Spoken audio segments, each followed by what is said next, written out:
Hey, how's it going, you guys? I know people are still probably just joining in at the moment, but just wanted to welcome you as we start up here. Just gonna do a quick hangout session, chat a little bit, do some sketching, work on some stuff. But you guys are all definitely welcome to hang out and obviously sketch with me for the evening, and we'll see where it goes. So hopefully audio is working properly. As others join in, we'll see how it goes. Welcome, Husky. How's it going?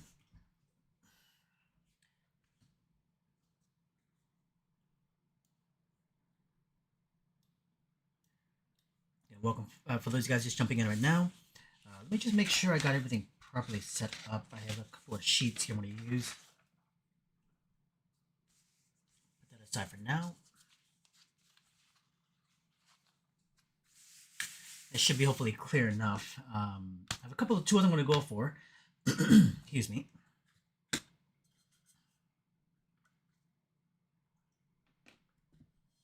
Yeah, I hope you guys can hear me okay. I need to maybe slightly adjust the mic a little bit.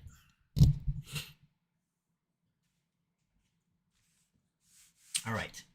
Actually, you know what? Let me also slightly move my webcam. I'm going to put it to the left-hand side. That's a bit better. Awesome. Welcome, Melvin, from Trinidad. Nice to have you. Good evening, everyone. And, here in the West Coast, we're at about maybe 10 p.m.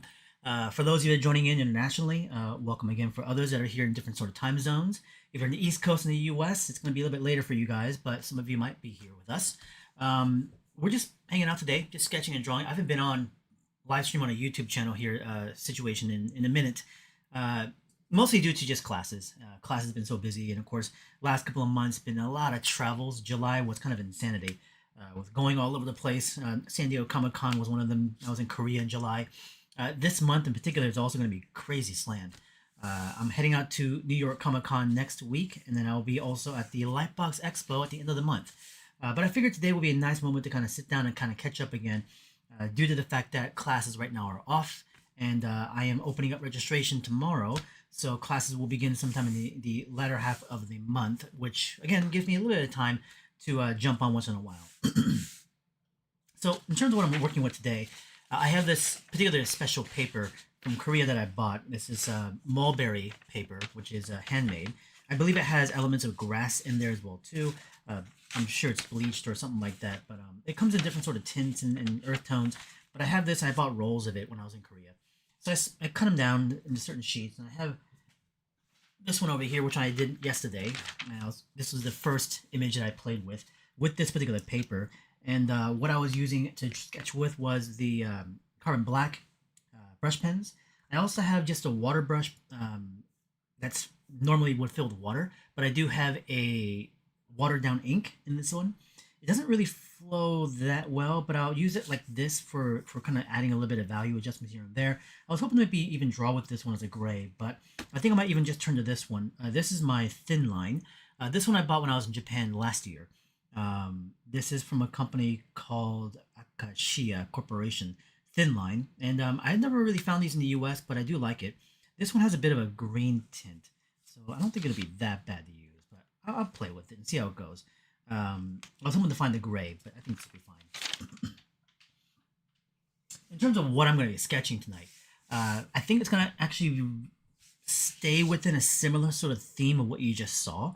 The pieces I'm drawing at the moment is basically a collection of originals I'm taking with me to Comic-Con in New York next weekend. So, or not this weekend, but the weekend afterwards. So I wanted a collection, a pile of a bunch of originals I want to bring with me, and I have a portfolio full of them, but I wanted to update it with new ones. So that piece I just showed you with the guy sitting on a dragon, I kind of wanted to do another iteration of that from a different angle of view, not the exact same character, creature, that sort of thing, just in the thematic nature of it. And so we'll see how it goes from there. Husky is asking, how long did it take you? For a piece like that one there, if I'm sitting with you guys right now, probably about an hour and a half, 2 hours at the most. Jeremy's asking, how does the ink sit on that mulberry paper? So, like I said, I have multiple tools here. These particular ones being manufactured, has a relatively even, slow ink output. So it doesn't really have a heavy saturation unless I pushed a lot of ink into the actual well. This one is more of a water brush pen, so it's used for watercolors. It does have a bit more heavier saturation, and it can bleed, but I do find that even this paper alone seems to hold up really nicely.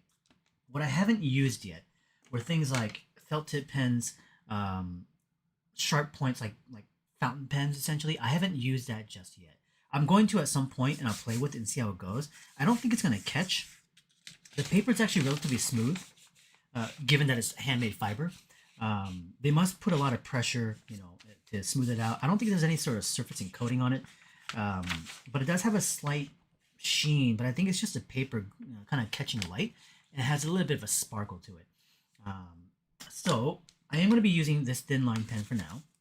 In terms of what I have in mind, the first question that always pops up is, do I have a picture as to what this image is going to be? And I have no idea. So we'll see what happens. Is the paper absorbent? It is when it's a lot of water. But with the kind of ink that I'm using here out of these pens, where there's not a heavy flow, it does actually sit on top and slowly soaks in. So it's actually quite nice. And it doesn't bleed, which is surprising. With a heavy saturation of water, it does spread normally. But there's not you won't see the splintering of the ink. I'm sure you might know what that is. So it'll be a dragon rider again. I like that kind of more Asian thematic kind of situation again with the guy with the sphere. He might have a different sort of thing, maybe a bow and arrow. I'm not sure just yet. I kind of had an idea where it was more of a different position of angle of camera. And this initially started off from drawing that previous piece from yesterday. I did a side view of it, but in my mind I was playing with the idea of well, what if I did a different angle of view? I don't exactly have the picture in my head again, as I said, but I do have the idea of it, which is a front 3/4, maybe slight upshot, possibly.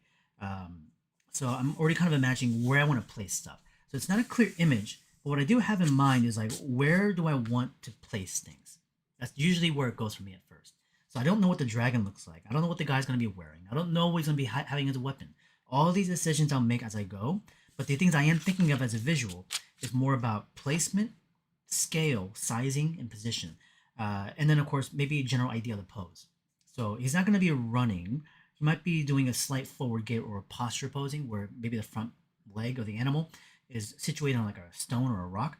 I want there to be maybe even a slight up angle view. So what do I want to begin with? Do I want to start with the character or do I want to start with the dragon? It doesn't really matter to me. The other iteration that I had, I started with the character first at the torso section and then worked my way from there. For this one, because it's going to be a 3/4 view shot, I'm going to work my way from the front to the back. So I'm going to go to the head of the dragon first, work my way down to the front and torso, then go to the character behind that because it's a overlapping sort of shot. So I'm going to play with the element that's closest to the camera first, and that'll be the head of the animal. So what will he look like? I don't know, but I did imagine some kind of horn structure on the snout. That's something I actually even thought about yesterday with that dragon, which I didn't use. So let's just play with it. Right now what I'm going to do is kind of gesturize some motion. This ghosting of motion at the moment is giving myself an idea of, again, placement, scale, general flow, posture, posing, even camera angle of view. By doing these are almost like me actually putting a line down without really putting a line down. But I can see it in my mind as to what those strokes are. And as I ghost my motions, I'm able to get a sense about position, scale, proportion, all that sort of stuff. So that means that when I do this sort of thing, I don't have to actually even start with the head itself. I can start with like the back of the head, or I can go even to the front and torso section. Let's even do that. Let's go to like this front torso section. Let's move the paper a little bit over to the right. Let's start over here. I started in this area region, but I caught myself knowing the animal is going to go longer this direction. I'm shifting my position way over here on the left-hand side. Because the animal is going to be facing over to the left, I want to put my drawing and sketch a bit further on this end. So now that I'm actually getting myself a position, I want to start with the front shoulder section of the animal. I want to place in a mark here. And now that I placed the mark in, I want to zoom in on that position so you kind of have context to know where I am.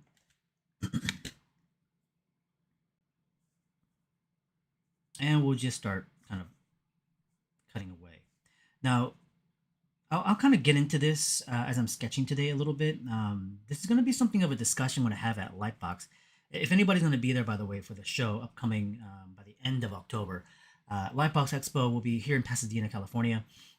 I've attended the show since the beginning, and I do find it to be a quite engaging show, one that seems to be quite successful for a lot of people, and one that many participants enjoy quite a bit. So I'll be there again. I'll be there obviously with the intentions of being able to display work, but also do certain participations of event stuff, workshop wise, talks, speaking events, even drawing workshops. What I'm planning is to do a talk on kind of my current state about trying to elevate my skills, trying to find my next plateaus, essentially. I discuss this in my classes here and there a little bit. I will usually mention it like in the figurative drawing class, in dynamic sketching a little bit here and there, but primarily being brought into the figure drawing iteration. And what it entails is basically me trying to unlearn what I've learned. I've been drawing, sketching for, it's like over 30 years. So I have, a very much a programmed sort of approach to many things that I do.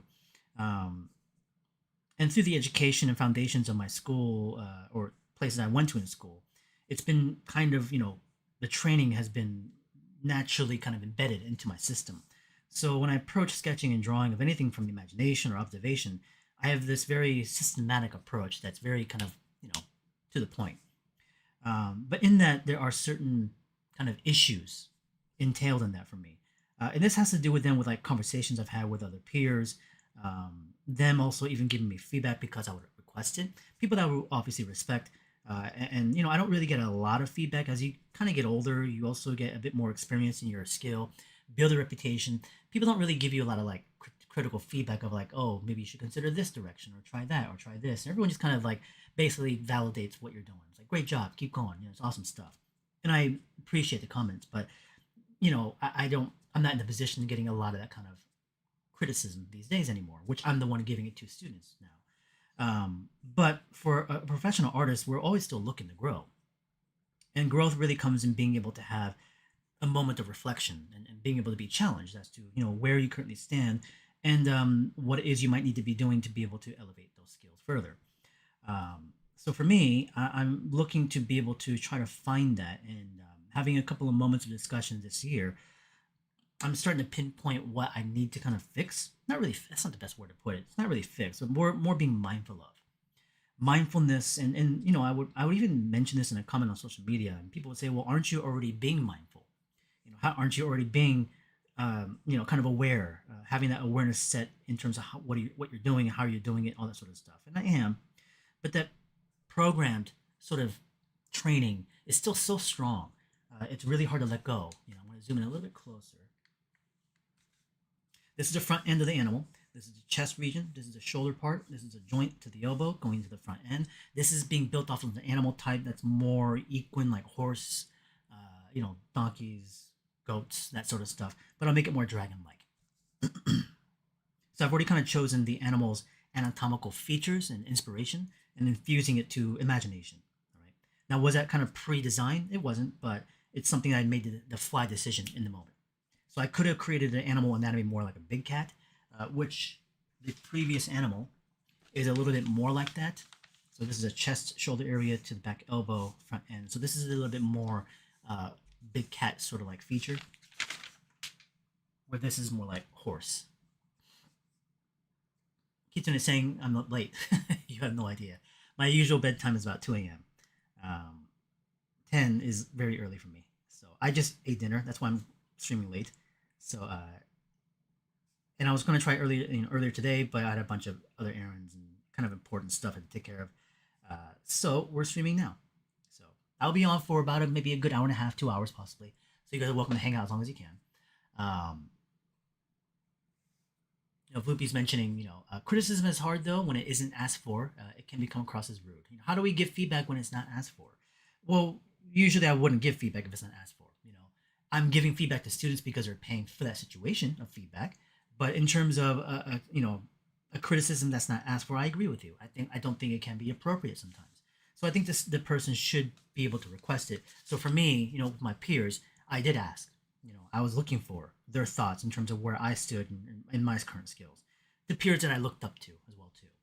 So what I discovered was a little bit more insight about stuff I already knew, but I had to like really validate it in conversation with somebody else because I would think about it, I would be aware of it, but I didn't really see it as a kind of a hurdle to really overcome something. for me, one big thing is the speed.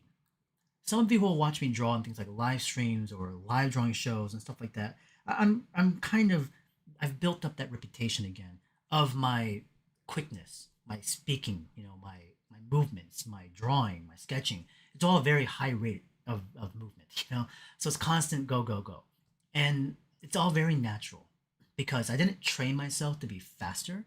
It was very innate, and even when I was very young, that was just a part of who I was. So since like even college days, I would draw very rapid pace. I think it's just also the way my brain is wired. I'm able to process information and make decisions very, very quickly.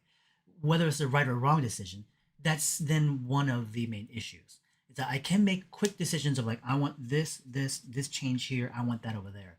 But I'm not really giving it a chance to maybe like marinate a little bit.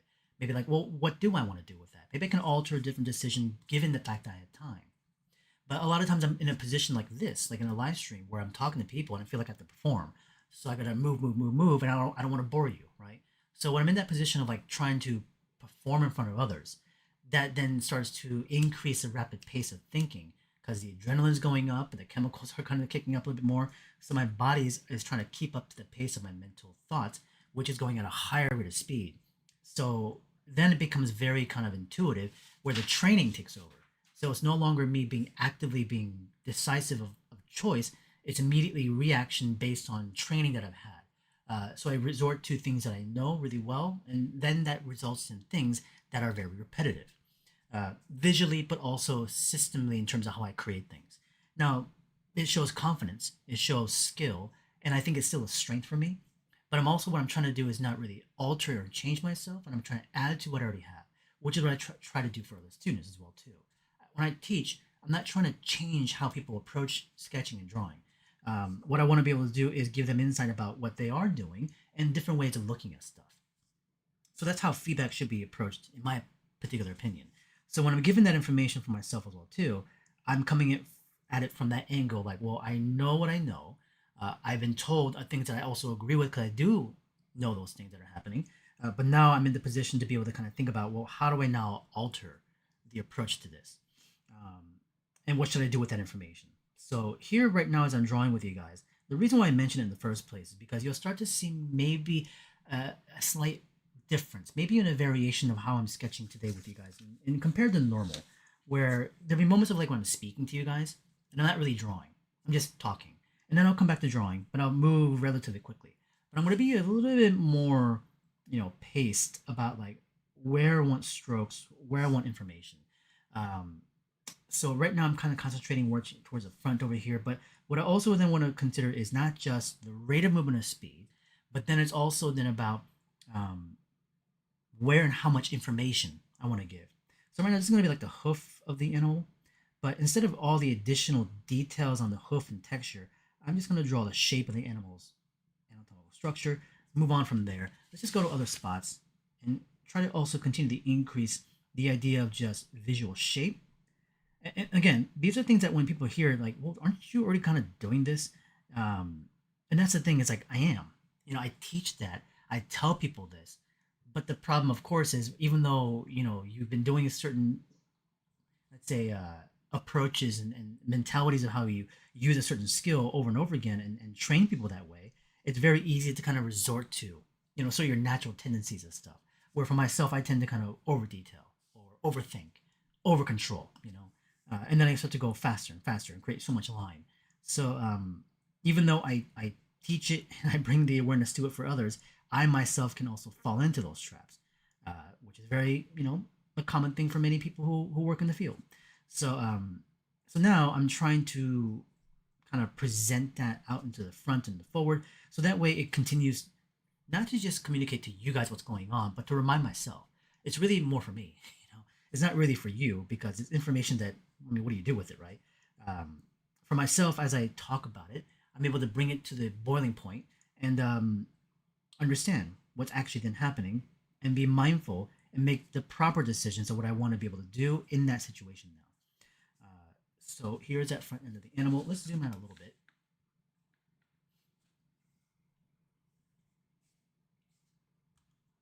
A couple of comments and questions above.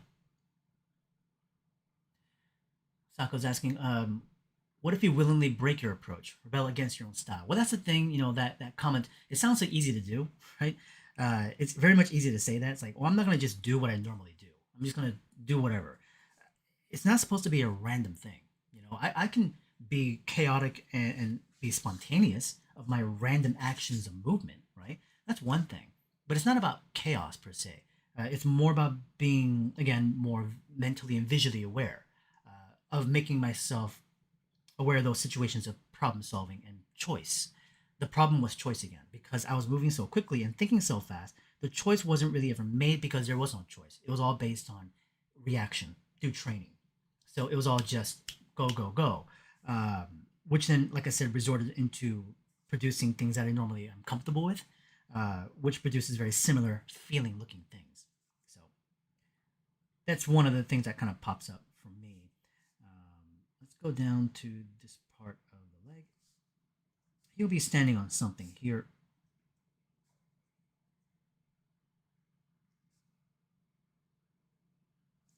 We'll come back to finishing other parts as we go along. Let's go into this portion of the animal's upper portion of the head now. Let's go up this way.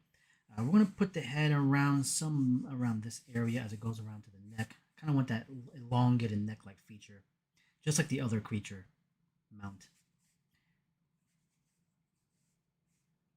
We'll place in some kind of a harness around the snout over here. Let's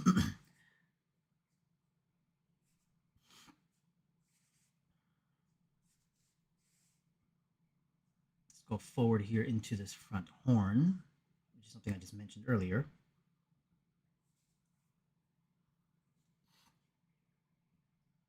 Let's go to some of the questions beforehand too.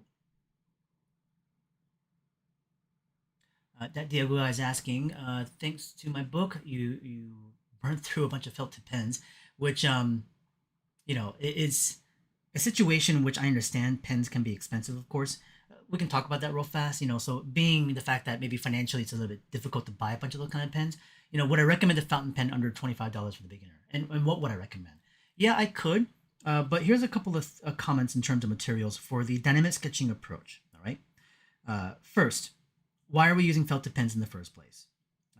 One, because obviously it's a tool set that is permanent, and it's scary to use because a tool that is a felt tip pen is going to show you every mistake you're going to make. Any line you put down, you can't erase it, right? So that means that sense of awareness and intention has to be very clear. So that's why these tools are very important in my class, because it's not just about also presenting that sense of awareness of mistake making, but it's supposed to boost confidence. Because as you make a mistake, we repeat it and we refine it, make it better, problem solve, and you have now a better understanding. So also it then allows you to just say, I can just sketch without this expectation or this pressure to perform where that drawing has to be perfect, because there is no perfection, right?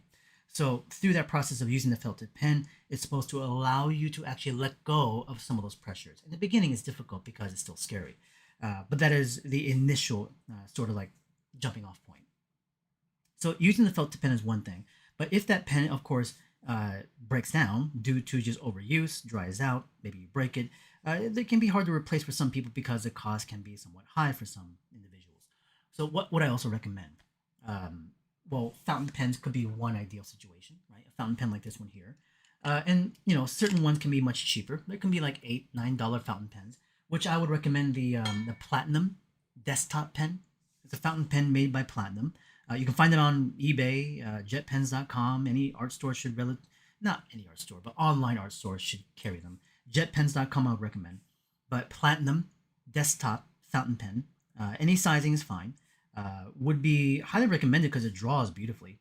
Has a great line, handles fantastic, uses cartridges. I think you can use a converter for it too. And it's like $8, $9. But the thing is, again, fountain pens having a metal tip is not the most ideal to use in the earlier parts of the training. Training in the dynamic sketching methods, because we're talking about the idea of repetitive movements, line, circles, that sort of thing, repeating motion over and over and over again. So it's all about muscle memory at that point. And so with a metal tip sharp point, it could tear up the paper very easily. So the felt tip pen with a fiber that's a bit softer is a bit more forgiving. Granted, of course, you can easily break that pen. So then, somebody here mentions, Sako saying that the I'm sorry, someone else, the ballpoint, things like Magler saying, cheap ballpoints, which can be like the same thing, but not necessarily. Um, I don't actually recommend ballpoint pens for the early part of training for dynamic sketching, but it can be integrated later as you become more aware of the use of the exercise. Specifically in my class, ballpoint pens are great tools. I have nothing wrong with them in terms of using them with the intention to sketch with them for the purpose of illustration of ballpoint illustration. It can be great for rendering. You can use it for blending techniques, hatching techniques. It's a great tool. But in terms of training, building up confidence, right? Building up the abilities to let go. The ballpoint, even though it's permanent, still comes in with the territory of being able to feather with it. What that means is, much like a pencil, you can build up to the line. So a ballpoint, you can be very, very light with it because it uses different kind of ink. It has an oil-based ink, where felted pens are more water-based inks. So the ink pressure on that is different than a ballpoint. So the ballpoint, you can be much softer. So knowing this, you'll be more careful of what line you put down, and you'll slowly build that sketch up using multiple strokes of line. So as you do so, there's no commitment to it. There's no commitment to the line because you can slowly, lightly build it. You can do a very light underlayer of a sketch with a ballpoint because I've done that many times because I normally would render with a ballpoint pen.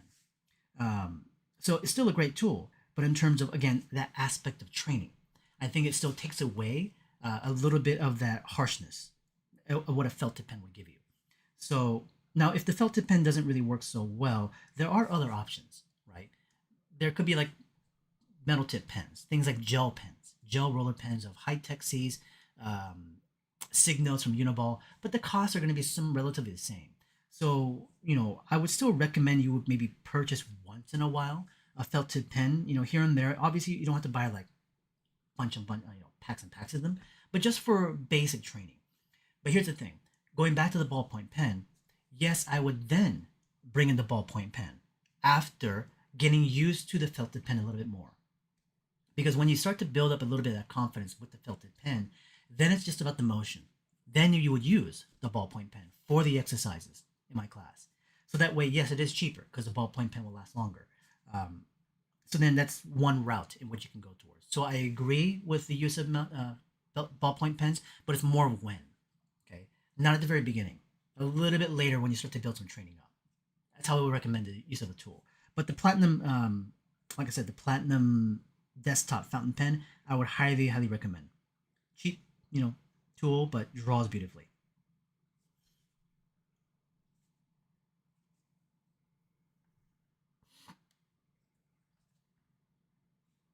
Ethan's asking, been meaning to get serious about your art and improving. Do you have any advice about practicing and what to focus in on?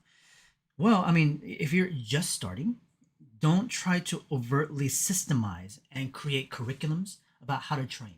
Meaning, certain technical exercises and methods of approach.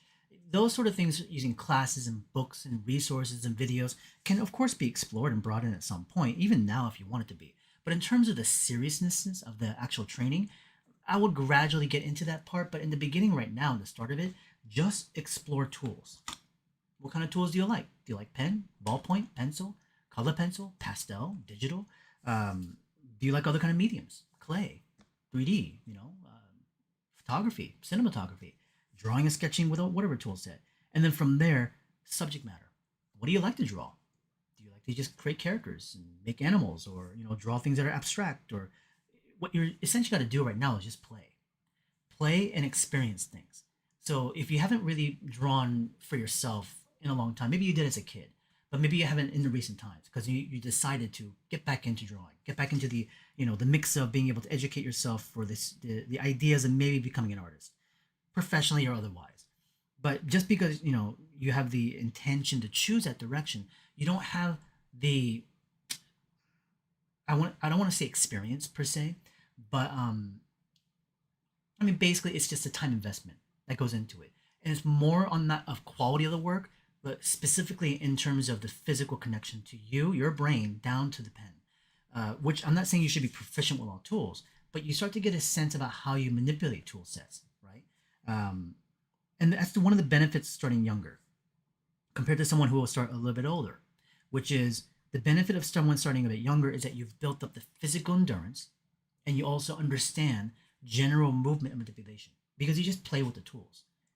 Like in anything else that we have as a skill, you play to understand and to experience. So playing is a part of education.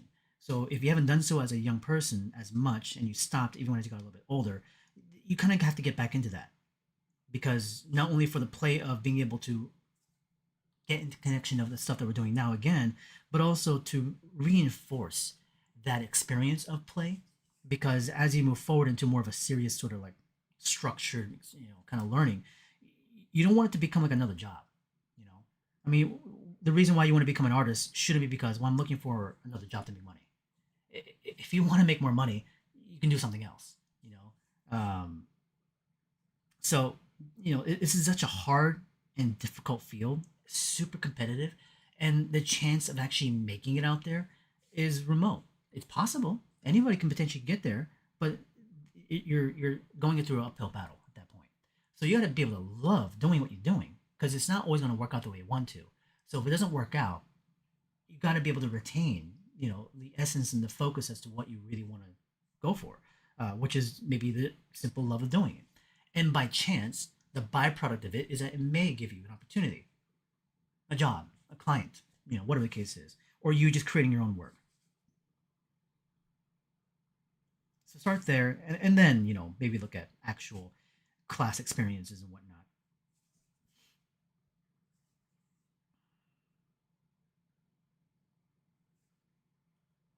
All right, so let's just get a little bit more forward into this one.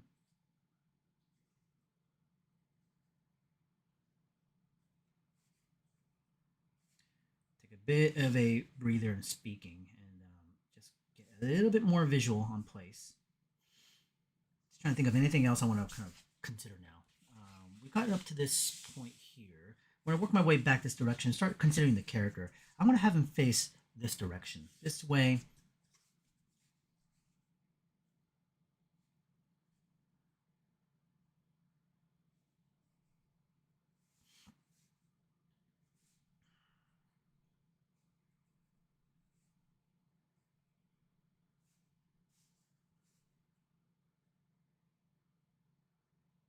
we'll see some other questions as we continue on. I'm going to scroll up a little bit, so apologies in terms of a slight delay here.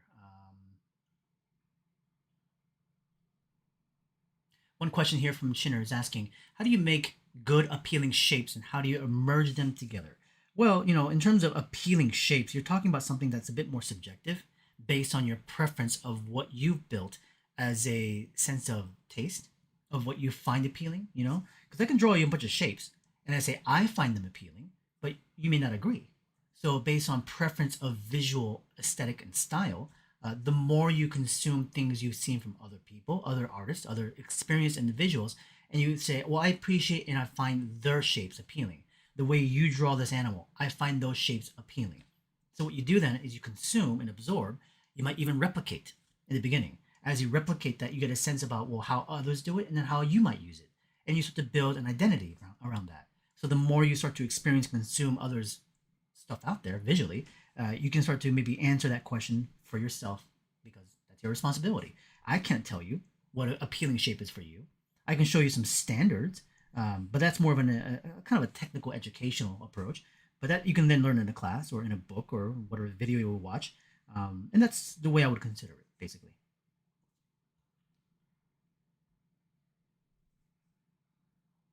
I want to give him a bit more hair fibers on underneath the chin. This is like a horse dragon thing. I'm gonna give him a long tail.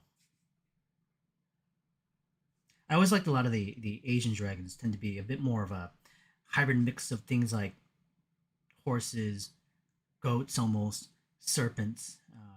Where a lot of Western dragons are like reptilian, serpent-like as well too, but more straight up reptile and bird-like. I would say, like the Chinese dragons and stuff like that are to me they always seem more horse-like, with except just having a serpent-like body.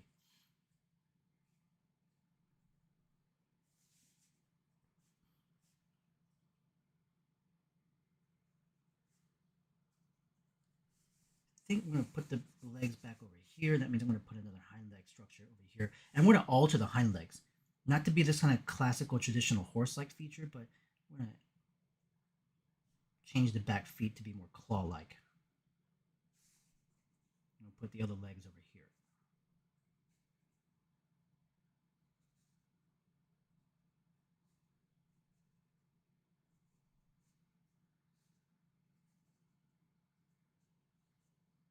So how do I know to put it over there?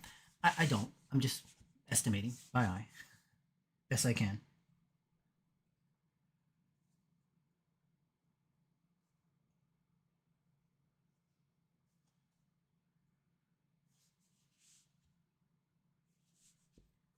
Let's zoom out a little bit. Start to see generally where things are.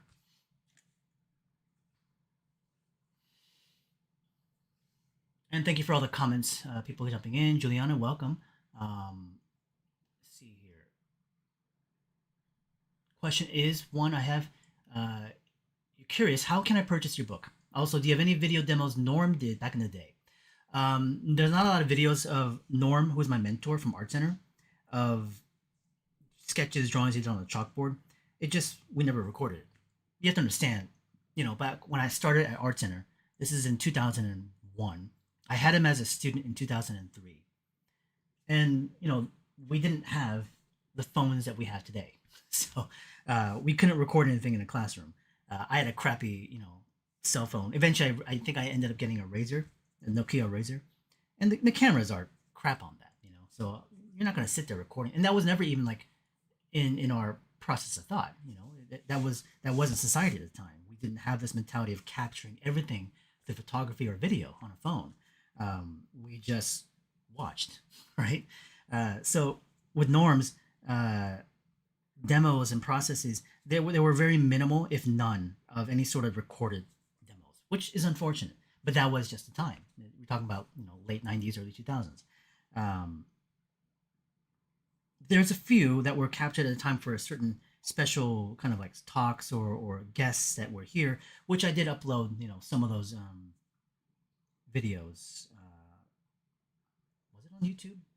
It might have been. I haven't posted on YouTube in a minute. I forgot what I put up. Okay, we're gonna put the guy over here. I'm gonna try to position it scale wise. I don't want him to be like gigantic.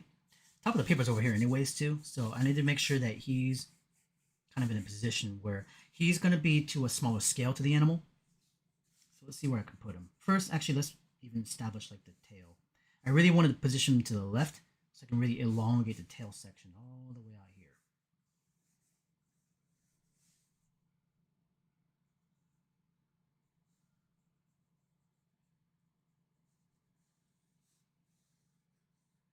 And this will be very light, just shape, minimal details. I want to emphasize more control information of detail here. I'm going to scroll down. If I missed a question, I apologize. You can ask again if you need to.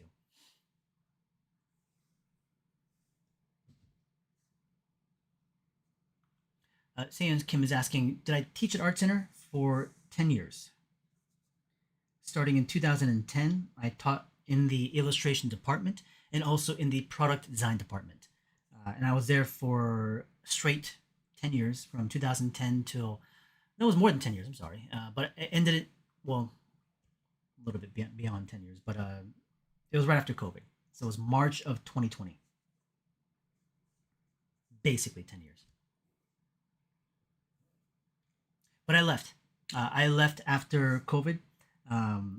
For one, I didn't really like how Art Center treated the situation of the pandemic. Many students, I think, suffered, especially international students. It was unfortunate in terms of how that all went down. They released a lot of instructors at the time because they were kind of consolidating class sections because they lost a bunch of students at the time too. So I normally would take a summer off at Art Center. So in the spring, I finished my term. We went online. It was a mess. Also, the fact that we were teaching online classes at Art Center, it's not what I was looking for. So that was one factor as well too. But anyways, after spring, summertime, I was off and I was supposed to come back in the fall. I never heard word. So they never reached out back to me. I was assuming that they were basically done because they had filled with the sections of dynamic sketching and they were moving on to other people. So I never requested it, never really reached out because around that time, in the beginning of 2020, I started my own classes online. So because I was so preoccupied with my own school, I wasn't any concern to rush back to Art Center. Um, would I have interest in going back there? I mean, yeah, if I taught in the entertainment design track, I probably would be interested in that. I'm not interested in working with the illustration department anymore. Um, but if it was the entertainment design field, then probably yes. I've been asked by an instructor there if I'd be interested, but again, they haven't reached out, so I'm not in any rush to go back to it. My own classes online have been keeping me very busy and doing very well.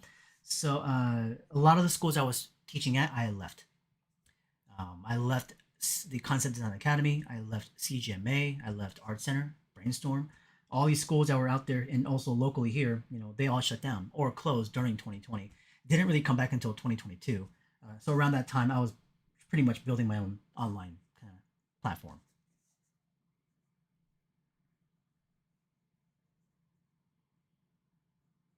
I'm assuming there are people here that might even be current Art Center people, and hopefully you're having a good experience. Because I actually still agree with attending universities to some level. I have opinions on that, but I still would make that decision myself.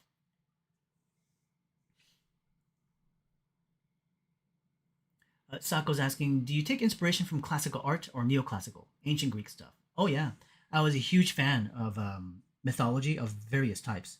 Greek for sure. That was one of the tried and true, and something that during high school I used to like research quite a bit of. A lot of it stemmed from film, movies, obviously, of course. Specifically things like the Harryhausen films, and then of course I would want to read up the actual mythology. But then many other kinds from different cultures: Indian mythology, Native American mythology, obviously different Asian mythologies as well too, European to African. They're all fascinating stuff. Southern America, all that different areas of parts of the world. Amazing stories, interesting characters and worlds.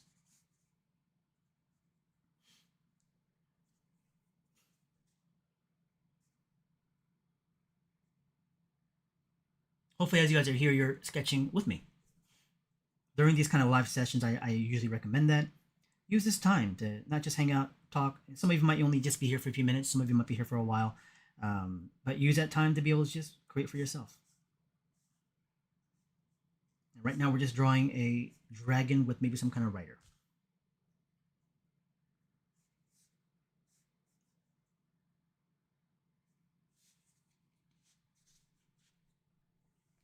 A couple comments above head, above the top.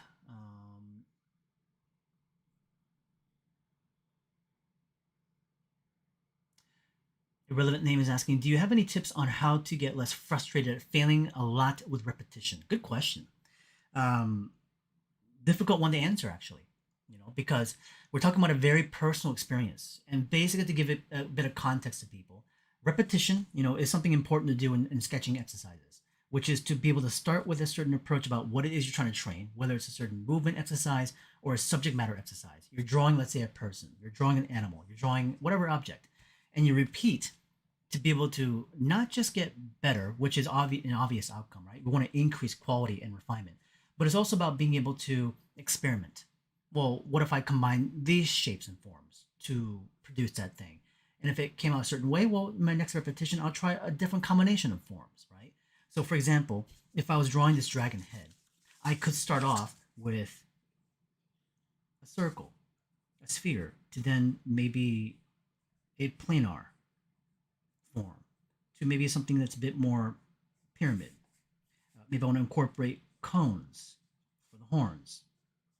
These are the deconstructed forms of this potential animal. And I might come to that conclusion by saying, okay, it looks good, but in my next iteration, and it's not by saying, well, how do I improve this? It's about what else can I do to approach it? Because I can only assume that this is the best way to do it until I come across different ways and how it can be approached. and then understanding and revealing the fact that actually I do find this approach over here to be a bit easier. But I didn't know that until I actually tried.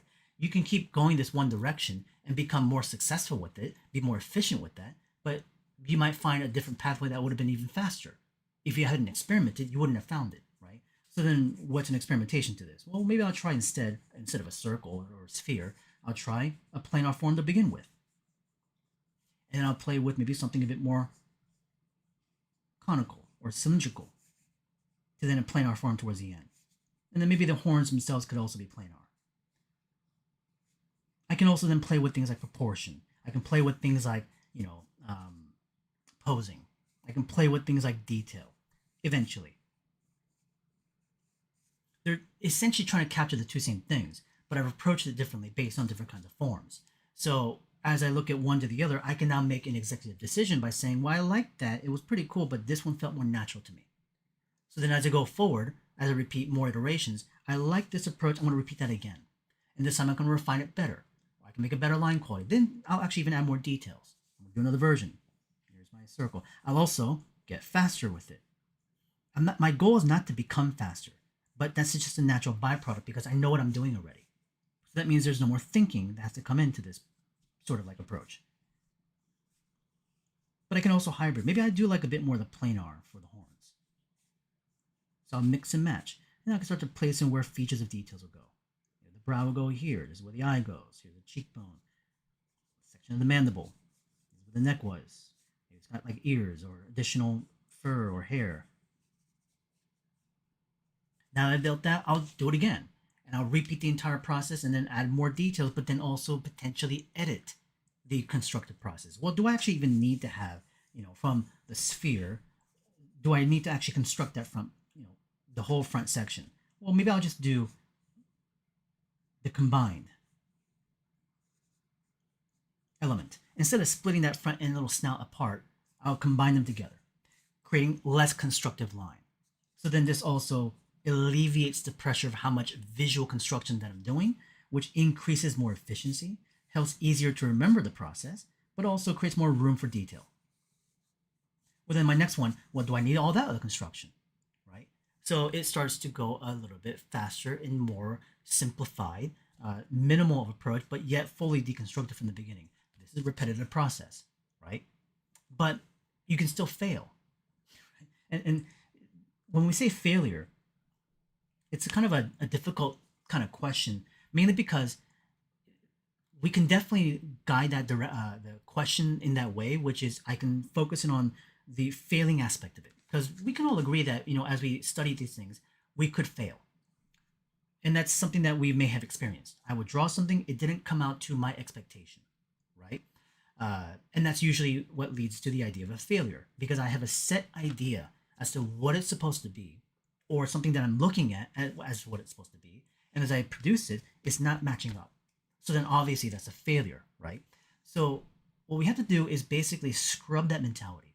We got to adjust our mindset a little bit and not think of it as a failing, and think of it more as a moment of problem solving, a moment of approach towards being able to understand more, right? So I didn't fail, but I could better understand a different approach, or better understand a line, a form, a proportion, a perspective, whatever the case might be. As I better understand it, it is better than it was before, but that previous one is not a failing. It's a starting point. It's a step towards getting more understanding. But when I get to that point later on, which might produce a better outcome, it's not because that drawing was bad, and I'm not going to look at that piece and say, oh, that was a terrible one, I'm going to scratch it out. That had to happen. Without that piece that wasn't maybe the strongest, and I needed to understand more, it got me to a better result. There's value that came from before. So I don't look at it as a failing. I look at it as a starting point to get a better understanding. So then I don't really then have that sense of like anxiety or pressure that it's got to be an exact thing. And I'm able to let that part go a little bit. So then whatever sketch I approach on, even in something like this one here, could I potentially quote unquote fail this one? Sure. Why would it fail? Because maybe it's, some of the standards of stuff that we understand about, well, the proportions are wrong, or the lines quality is really messy, or the perspective is all wonky and that kind of stuff. Yeah, I mean, that's understandable. And And there of course are certain instances of an experience of us creating something like an illustration that would need to be controlled, right, to make sure that things are working at those standard levels of technique. So but all that prior work that comes into the understanding process is supposed to help create a strong reinforced foundation so that all that stuff I'm learning from as understanding will then help support the outcome of the performance of the final piece, right? So this one over here, if I had spent time with you guys doing this before doing this for this particular piece, this piece would be way more confident for me to do because I would problem solve everything. But how come you didn't? How come you're just going straight in now? Because I still feel comfortable to be able to go straight into this one, not having done the prior sketch because it's based pure on experience, right? So the experience of what I've done before is the visual memory in the library that I can pull from any time and put it in the way I want to and manipulate and play with. Could I still produce something that may not be to the expected ideas? Sure, but I'm not going to look at this and be like, oh, this is terrible. I'm going to tear it in front of you guys. It may not be the best thing ever, but I'm not looking for that. I'm not trying to produce the best thing ever. I'm trying to produce a thing that's fun to do. And if it still needs to be, maybe some better adjustments, and I'll make note of it mentally, and I might do it again later on. I'm still doing it live in front of you. I'm not hiding it. I'm not going to disregard stuff and not say things. Yeah, I mean, there are parts here that I feel like, oh, I have to watch out for this and watch out for that. One thing is like position up top of the paper. The character's going to be over here somewhere. I have to really watch out for it butting up to the top. So I'm mindful, but I'm not scared of it. I'm not necessarily pressured. I'm not feeling like it's got to be perfect for you guys. This is not for you. This is for me. I just happen to be here sharing it with you, and you can enjoy it, and you cannot. You can disagree with everything I'm saying. You can be like, well, I don't like that drawing you're doing. That's okay with me. It's not for you. So when you come to that kind of mindset, it's very freeing because you're no longer trying to satisfy others in creating of things. And when you're young, when you first start creating stuff, you do it for yourself. It's because it's just fun, right? So if you can retain that mentality a little bit, if you're able to rediscover that even, I think as you guys go into things like either education in the very beginning, or you go into things that are more kind of professional in the field, all those sort of pressures become more reality as you start to face them. But hopefully you can start to hold on to an inkling of that. And so that way, as you move forward into your own growth and maturities, uh, you won't be burdened by it so heavily.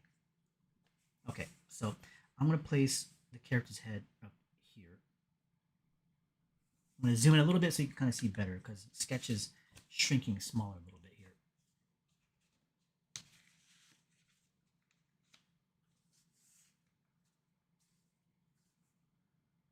Anyways, I hope the discussion about this, the approach to what by the way, what this is just sketching, right? That's what sketching is supposed to be. This is not sketching. This is, to me, drawing.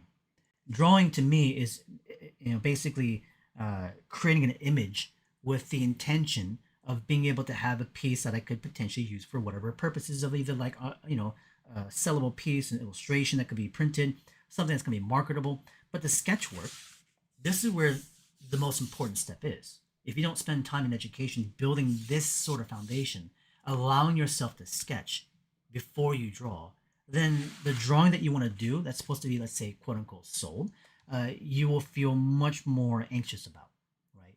So to allow yourself to sketch is important before you draw. People will intermix those two words together. To them, sketching and drawing the same thing. But to me, it's not. To me, those two are separate sort of entities. Different sort of thinking is what it comes into.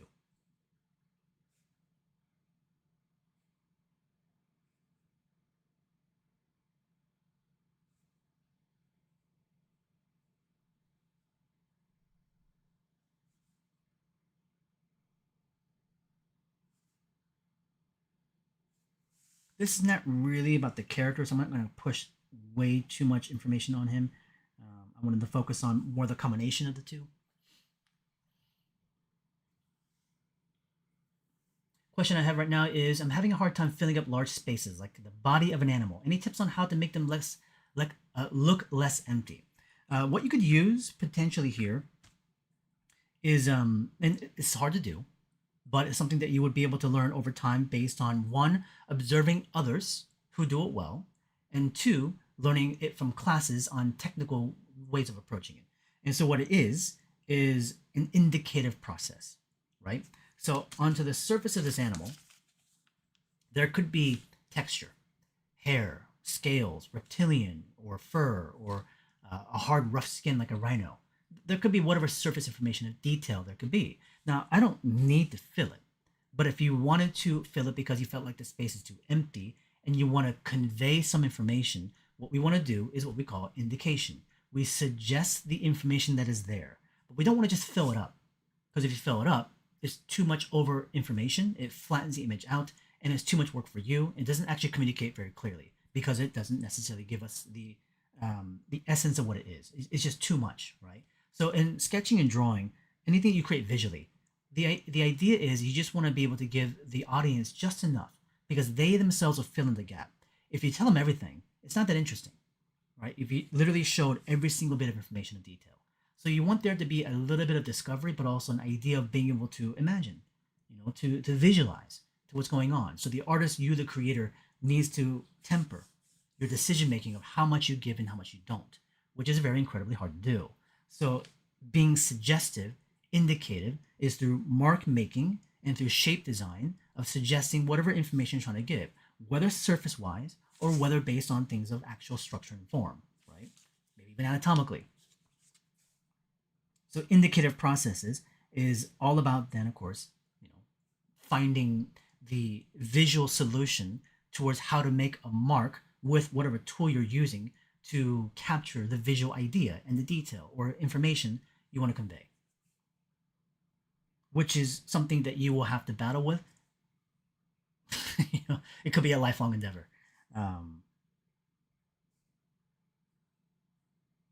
But I would say for me, the key thing that helped the most is observing other people's work. Because by looking at the others, professionals, people of experience, seeing how their solution came to it, it gives you a roadmap to follow. So through imitation, which is a good thing at first in education, you understand the ideas about how it could be done. But through that education of imitation, you have to be able to obviously move on and make your own decisions. How do you, incorporate that information? How do you make it your own sort of what I said earlier, identity? So if you get stuck in imitation, that obviously doesn't really help you. But imitation is only to be able to just get an idea, right? Zio, welcome from Australia. Glad to have you. Art of Sane is asking a quick question. Do you have any tips on how to get more done?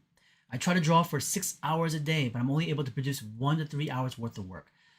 Well, the question is like, what else are you doing in the 3 hours in the 6, right? If 1 to 3 hours is you actually producing something, what's the extra 3 hours of what else is happening? Is it you just sitting there thinking about what to do? Are you going through many iterations and feeling like it's not working? Because if it is, that's still part of your process. That means you're still, working in that full amount of time. But that's, it's quite loaded as a question, to be honest with you. There's many elements there that we can talk about, but if I single it to one, time management, of course, is one that we talk about quite a bit. If I was to mention one thing, having 6 hours to be able to work in a day is great. If you're not necessarily like overtly pressured with the amount of work you got to do for like part-time jobs, full-time jobs, or maybe you like have other responsibilities, and you have the ability to actually work on your own stuff freely any day you want to, that's a huge benefit. But just because you do doesn't mean you will, right? But if you have that time, that's fantastic. But I definitely might want to consider, well, how do we really use that time to our benefit? And is it sitting and drawing 6 hours straight? Sometimes, yes. I'm not going to deny that. Because as a student, back when I was in art center, as a college student, there were times in which, yes, I was spending many, many hours in a day working. Because I had to, right? For deadlines of a class. So, of course, I'm going to be just sitting there painting and drawing nonstop. However, if I was to go back and to talk to myself, my younger self, I would certainly suggest the idea of having a better balance in time. Where if I do have every single day to work for up to 6 hours, would I recommend myself doing that? Of course, if I have to, because it's due the next day, then I would. But in many of the times, if I'm gonna, I want to make sure I suggest the idea that it's okay to be able to step back and apply that time in different areas. And don't think of it as like a break period or a period in which you're not really working either too. It could be still related on being able to elevate your skills, elevate certain understanding about what you're trying to go for, because you're giving yourself a chance to process, and that could be based on many things of action. It could be again spending a time on enjoying the hobbies that you do. Maybe it's about certain like films that you like to watch, or you like to play certain games, or you like to read comics or visit locations.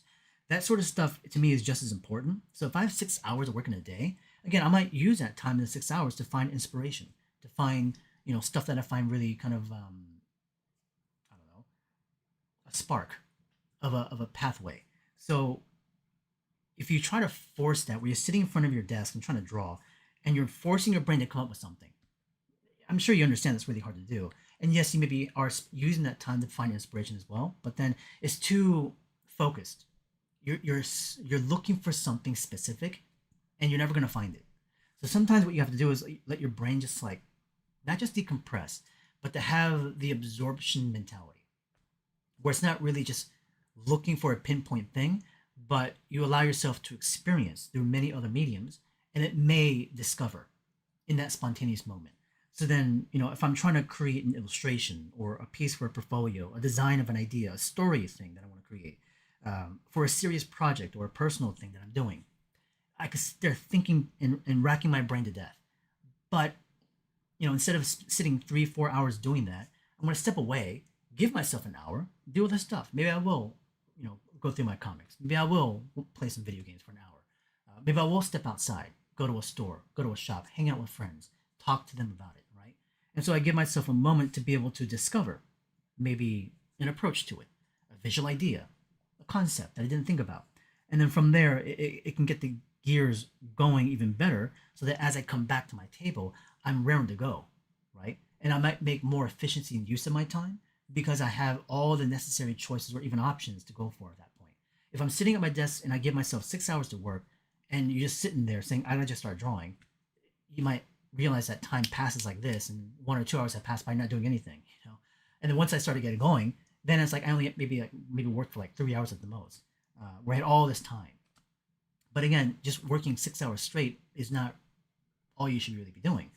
You can use that time for other stuff, right? To make your time that you also have left over to be that much more efficient, to be that much more in return, right? Of value.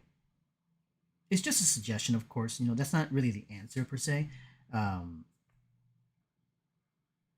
but that's something that I would consider.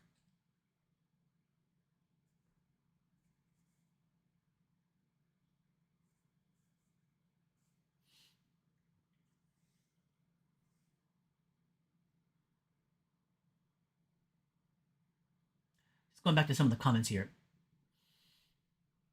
Wormrave is asking, do you see success in highly detailed work like a Berserk panel, or do you think there needs to be a certain level of restraint in overdoing a drawing? I don't know if it's about restraint. I think it's more about, I'm trying to word this the best way I can.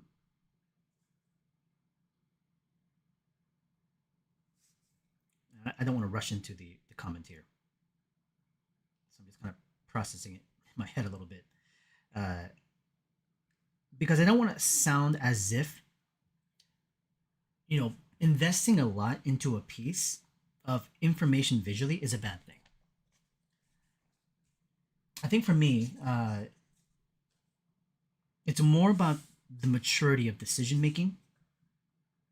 And if the decision and the intention is about, well, I'm going to spill as much information as possible, it could be a visual look in which what you're identified by. And so, in that sense, of course, it would be a consistent sort of like thing you strive for, right?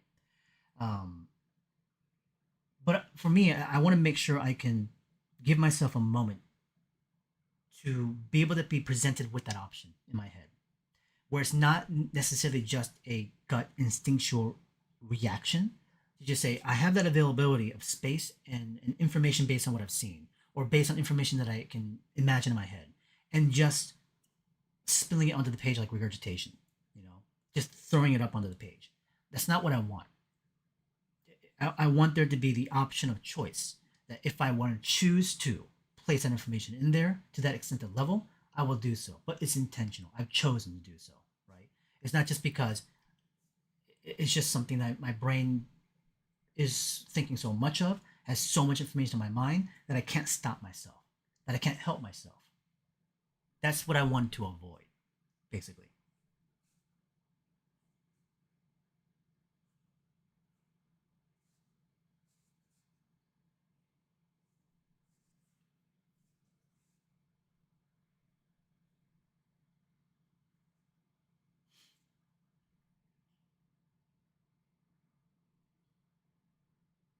Let's go to some of the comments here.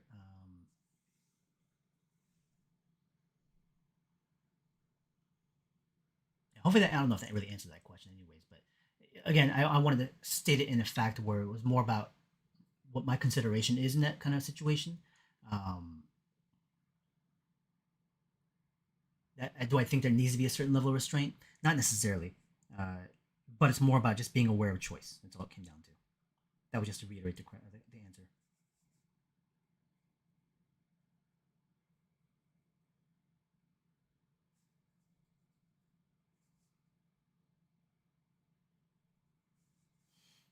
Let's see a couple of comments and questions here.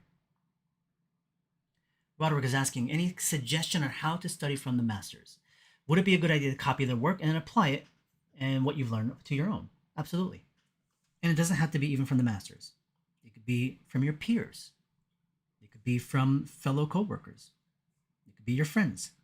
Because for me, when I started, with a lot of the drawing that I did in my youth, obviously I was drawing a lot in high school.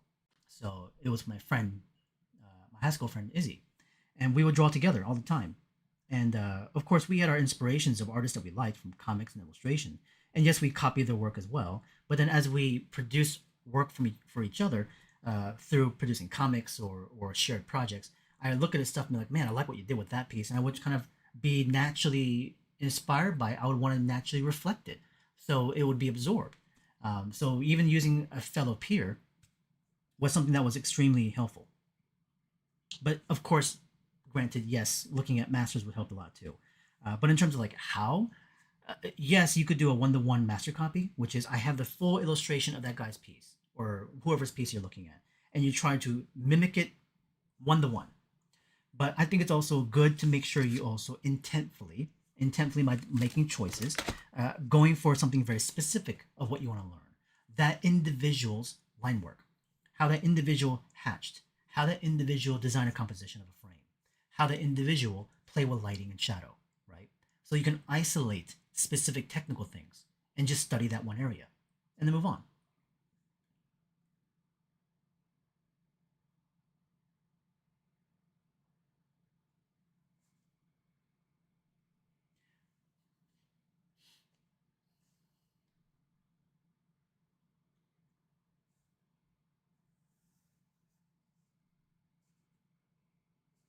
Let's see here. I want to get this weapon down to this level. This is where the scabbard's going to be here.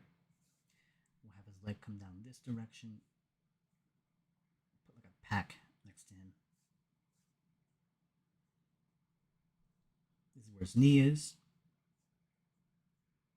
His boot. And this is where the stirrups will go.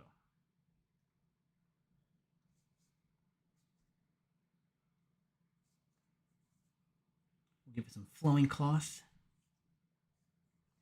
And all this stuff in here, I could really push in more detail, but this is when I want to make decisions of just leaving it very open, just suggesting little bits of information here and there, but not just filling it up with a bunch of stuff. I actually like some of this negative shape down over here too. I just suggest his like boot, stirrup. This is the underside of the animal. Just silhouette. So again, I could just fill all that up, but I'm not going to. The option of being aware that I have that choice to detail or not to detail.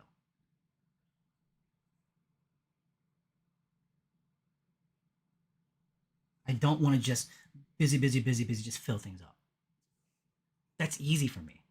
Just sitting there, just adding a bunch of stuff is easy for me. But not to do something is very hard for me. You know, um, yeah.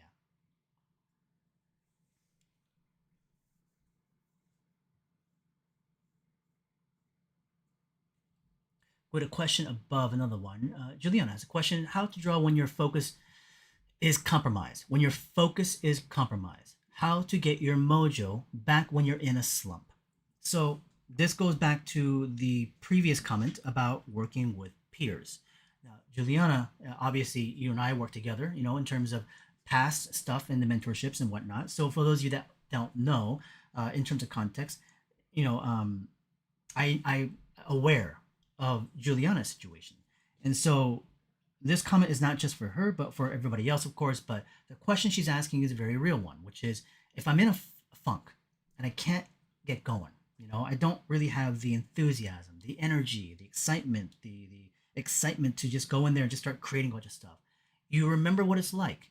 You may have had it before, and you feel very down because you can't seem to catch it anymore because you know what it was beforehand, and that's actually even more, even somewhat, I guess, frustrating because you know what you had and you can't seem to do the same thing anymore. For me, it's very similar to like even the physical workout sort of stuff. I'm a bit older now, but I remember what it was like for myself 15 years ago when I was just a little bit younger. I used to work out like crazy, and my physical strength was greater, and I felt better. And it's like, man, I remember exactly what it felt like. And I'm pretty sure if I worked out now, I can maybe somewhat reach those levels again, but I don't want to because I'm older. I don't want to hurt myself, And I would injure myself all the time when I was younger. Small little strains and pulls and stretches or tears, and it wasn't nice. But I pushed myself like crazy. As much as I remember what felt like, I also understand that that was that time, and I'm not gonna do it the same way as I did before. But it's frustrating because I remember it. Now, of course, it's not the same sort of analogy towards like what it is like when you're drawing or something like this. Because if you feel like you lost your magic a little bit, is it something that's unattainable, like that you can't reach that thing again? No, I think within this area, because we're not talking about a physical thing where you can, be injured in that way. In terms of the mental imagination side or the engagement and the enthusiasm, that in itself has a different sort of like difficulty, but it can still be recaptured, right? And it can be strengthened, and it can be obviously looked at in different ways, but I think it can still, come back to the way it was. So how, right? How do I go back to that kind of mentality of having fun and just doing it for me? You talk about, I'm saying, do it for fun, enjoy it again, go back to the way it was before. Easy for me to say, but like, how do I even do that? And of course, nothing I say here, of course, is going to be an actual answer, and none of this is supposed to be an answer in the first place. And I'm sure all of you are aware of that. Um, but it does go back again back to what I was talking about earlier with having peers. And this also is another sort of like frustrating comment that I can make that others can understand, but are aware of the fact that, but it's not so easy for me to have. I don't have anybody around me.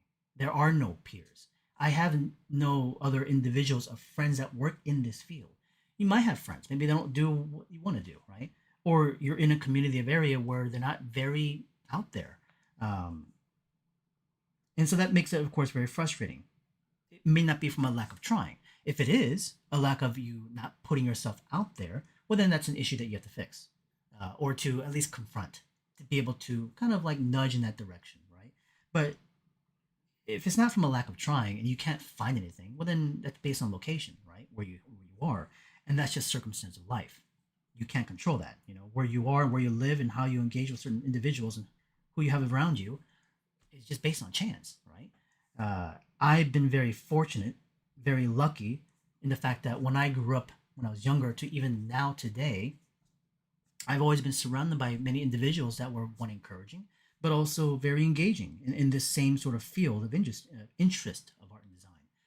A lot of support from family, a lot of friends that did this sort of stuff. Um, but having always somebody there was a huge key factor.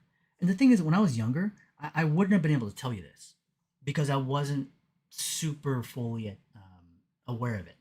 which is why today I'm much more fortunate having had that experience. But when you're young, you kind of like don't think about it. You take it for granted, as they say, right?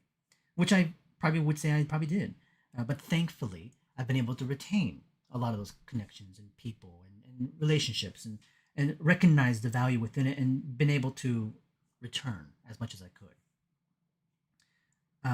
But for some reason, through my life, I've always been given many, many opportunities to meet the right people, and it always worked out that way. So I know I'm very lucky, and I know that many people are not in this situation about finding others, to engage.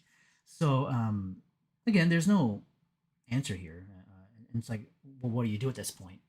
You just keep trying. If you have the determination, the curiosity, the passion for it, the drive, the perseverance, then the more you put yourself out there, the idea is that at some point, somewhat, somewhere with somebody, it may cross the right individual, the right group of people, the right location where you live. Also, just based on just simple maturity, maybe you're just younger right now, and you're trying to force things too much, or you're trying to move too quickly, trying to move so fast. But these are all, things that I'm sure most of us have dealt with to some degree of level. Um, but definitely, again, I think just sticking with it is really the only thing you can do at that point.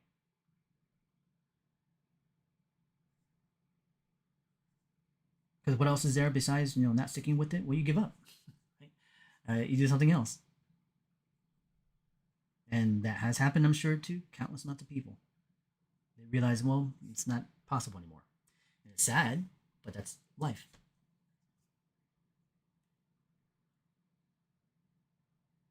Let's see, a couple other comments and questions. Kamagi is asking, how do you design characters that feel original and unique, enough from reference images, especially on history-based characters? Well, first understanding the fact that it's not going to be original. If you're basing it something on history, well, it's not original. It's based on reality, right?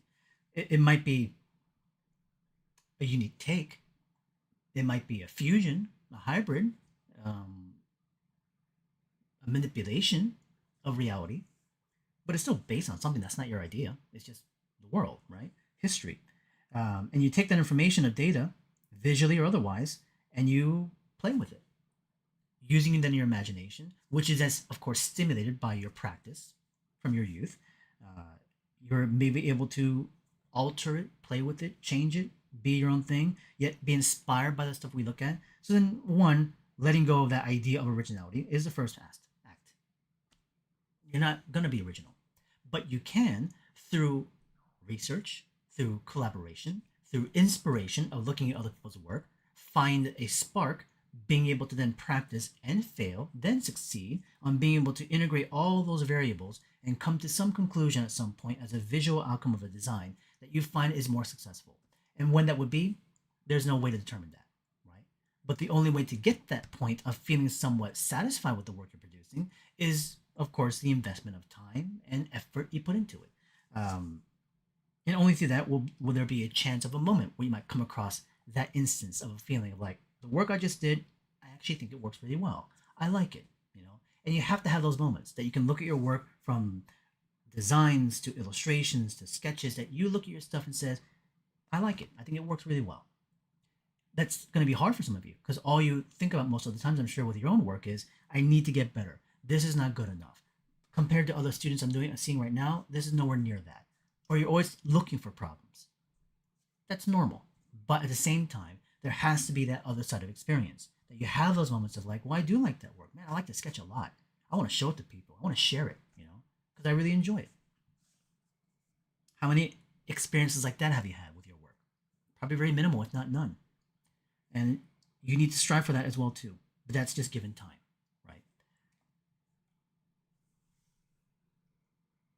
right? Stanley's asking, do artists need to mirror and flip the canvas to check the right perspective and proportion? You don't need to, but I would recommend it in the beginning. It really helps. Uh, DES is asking, what do you think really defines art style, for example, like anime? There are a lot of animes with same art styles, but what makes someone different from another one? Um, well, I mean, it's not really about difference, is there? It's more about storytelling, if anything else. It all can look the same. yeah, people can very much be attracted to a visual look, but why do people stay? Because maybe the world and the stories are very interesting. How many times have I watched something like an anime or a movie or animation, or looked at a comic or an illustration book and looked at a couple pieces of work, and even though it visually looks really great, the story was terrible, and I would lose interest. And countless times for me watching a show, it can look great. It's like, this is boring. It doesn't seem interesting to me.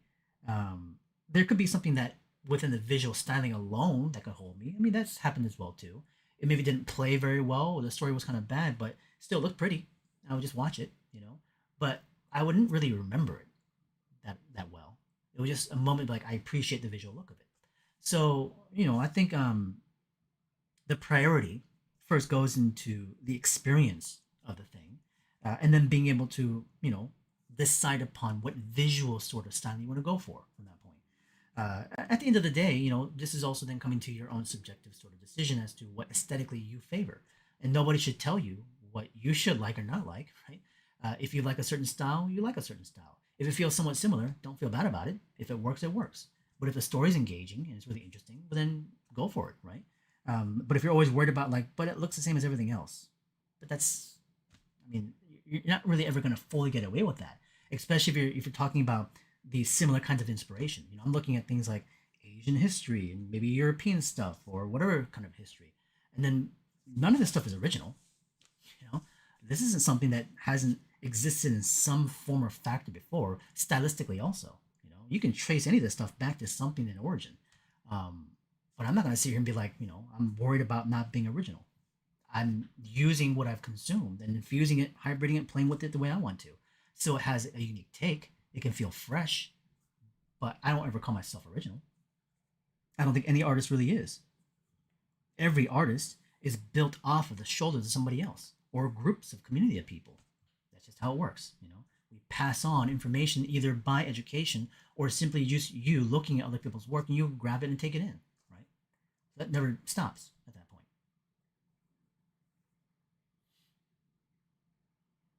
So style is really not that huge of a priority or importance to me.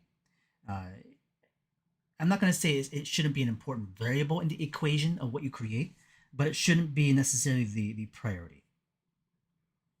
Engaging world, engaging story, experiences, life, how to bring people into that immersion of experience.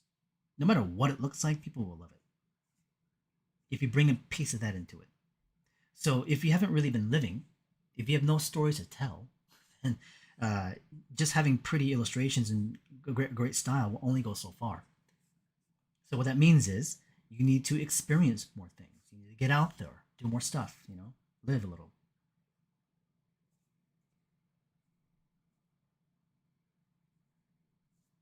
And by that, I'm not saying that you have to like travel halfway across the world to live. Uh, just step outside your front door.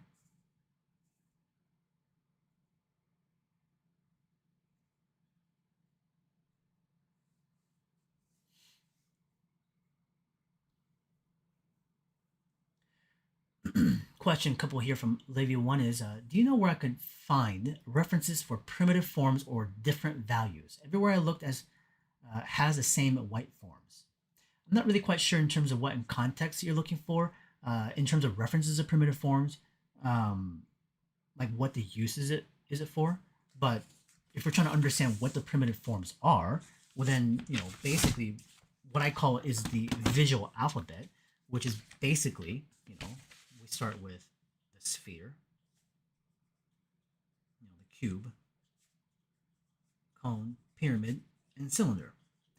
Those are your primitive forms, right? So from the primitive forms, you have to understand shape, which is square, circle, triangle. These are the basics. So shape is to me 2D, form to me is 3D, right? So you have to understand your primitive shapes, which can be converted into three-dimensional forms, but for what purpose, right? What are you using it for? So that's what you have to kind of ask yourself before you start looking for what shapes and forms are. What is the purpose of using it for, right? If you're trying to help understand certain subject matter, human figure, animals, whatever the case is, well, then now you have to figure out, well, what parts feel like a certain form fits really well. and then you start to deconstruct it and you sketch it and explore it and fail it, and then find success as well too. Question here: how would you support a child in engagement and development in drawing? So that's also quite an interesting question, which is one we would rarely get in this sort of like live stream situation. Most of the questions end up being very more of a personal sort of thing, like what should I do? What should I do?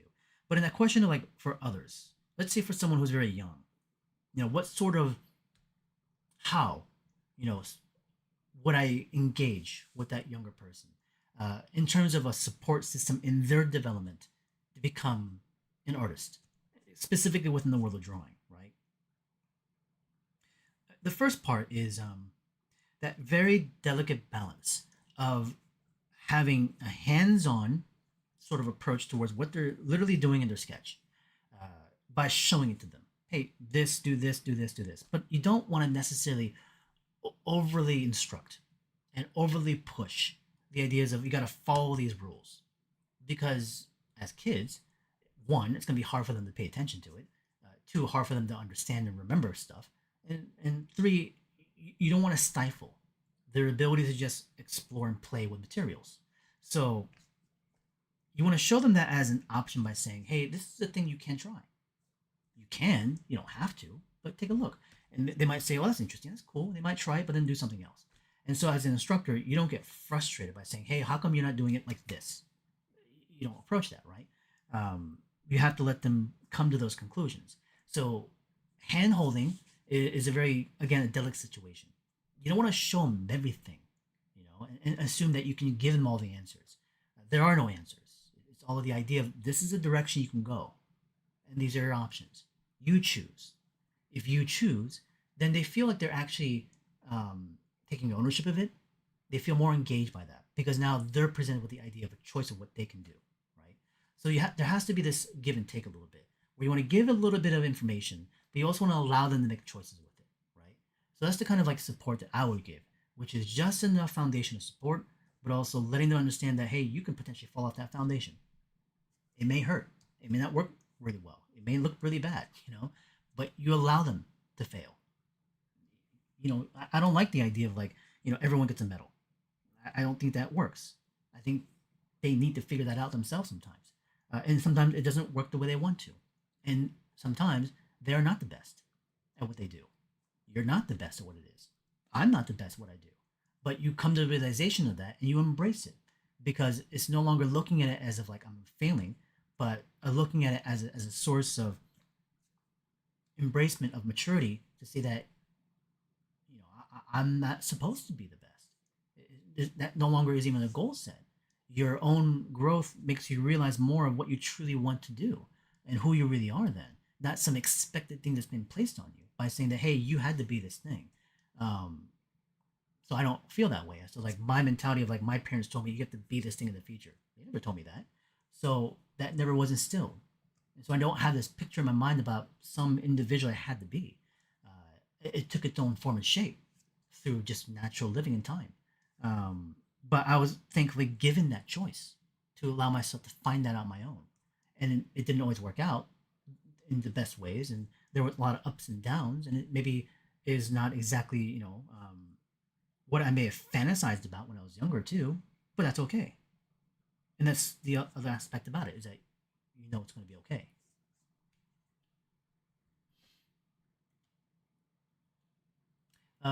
V Heart's asking, would your dynamic sketching class be a good place to start after taking a long break from drawing? Simply yes. You want to take it, but you're worried it might overwhelm you. Is there a way you could approach this? Well, you would take the sit-in seat. The sit-in seat essentially gives you the option of being able to experience the class without feeling like the full investment of the funding. Because then if you pay all that money, you feel like you have to actually do all that work, right? But if you do the sit-in seat, it's not a huge financial risk. And so you can just kind of come in and experience it and see what it's like. But the thing is, from that experience of the sit-in seat, what you can do is that in the following term, you realize, hey, actually, I like that class. I actually like the feedback you gave to people. I need that as well, too. Then you would sign up for the full version.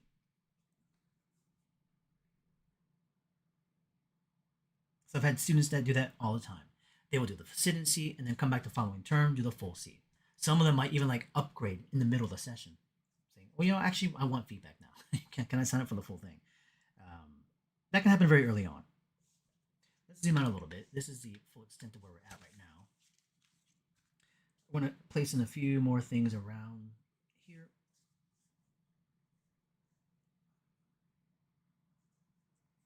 And we're going to go into a little bit more detailing in these areas.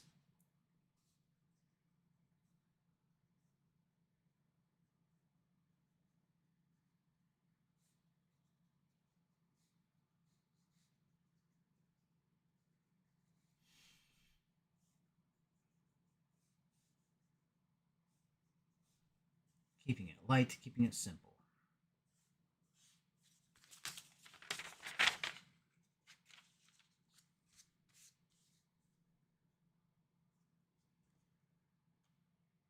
A couple other comments here. Are you able to give a ballpark estimate, ETA, for when the second book is coming out? The second book meaning the second Dynamic Bible, Volume 2. Uh, yeah, next year, July.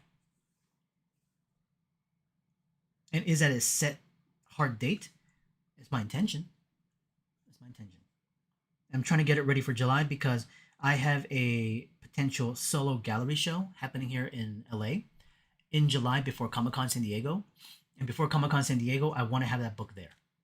So it'll be then the gallery show will be the opening and the first sort of like presentation of the book for signing. And then I'll take it to Comic Con after that. Then we'll go to other shows in the future. So July next year. That's my sort of like intention for volume 2.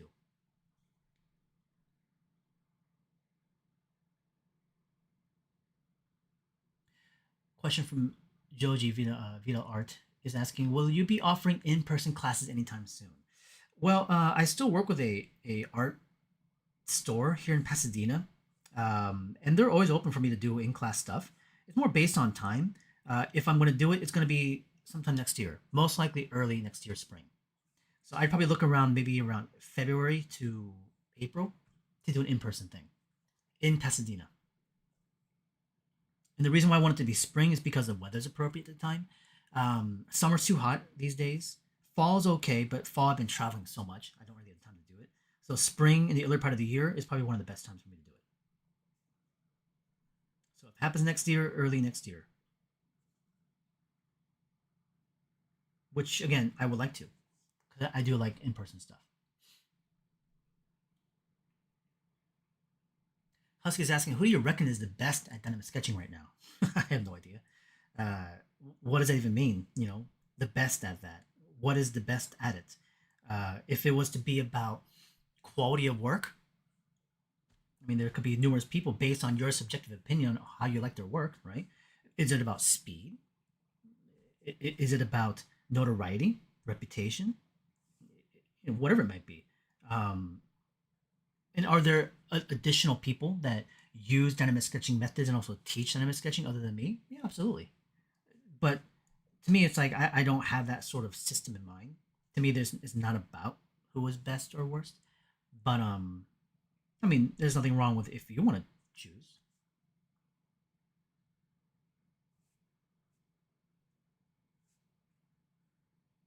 So if you have a certain ideal individual saying, "Hey, I like this guy's teaching technique a lot," by all means, share it.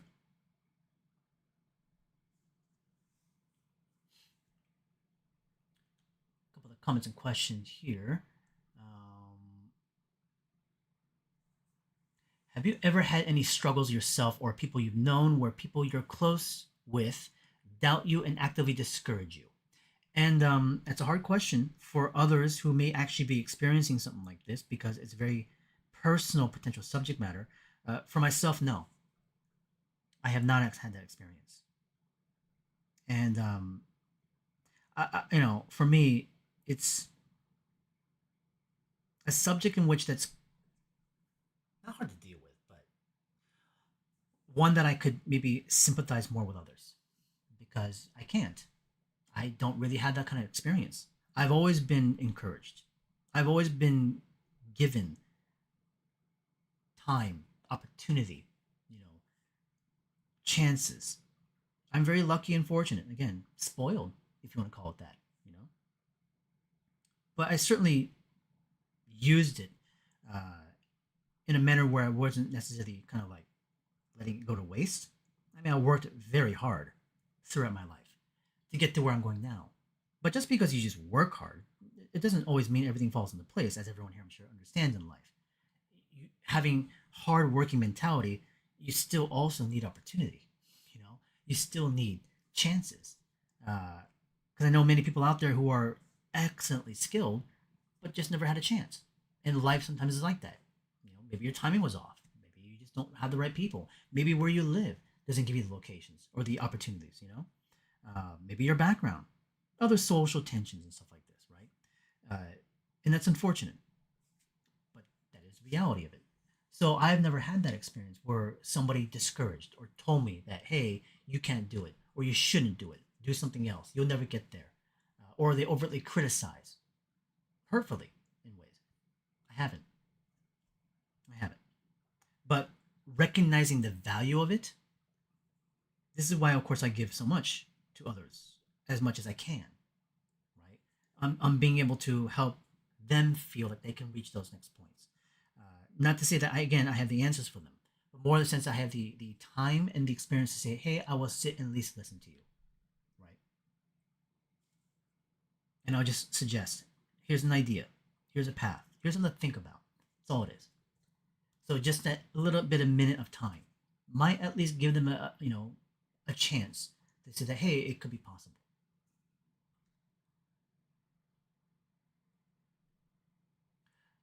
Julian is asking, can we buy the blacksmith comic? Right now, it's not really available anywhere.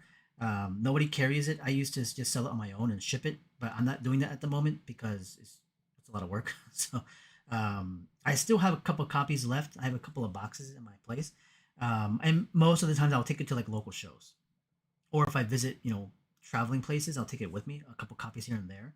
But at the moment, I'm not really selling them online.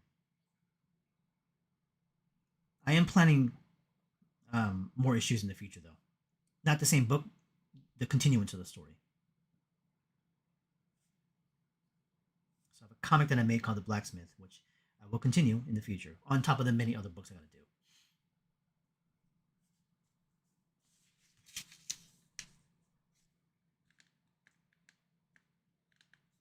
Let's get a little bit closer here.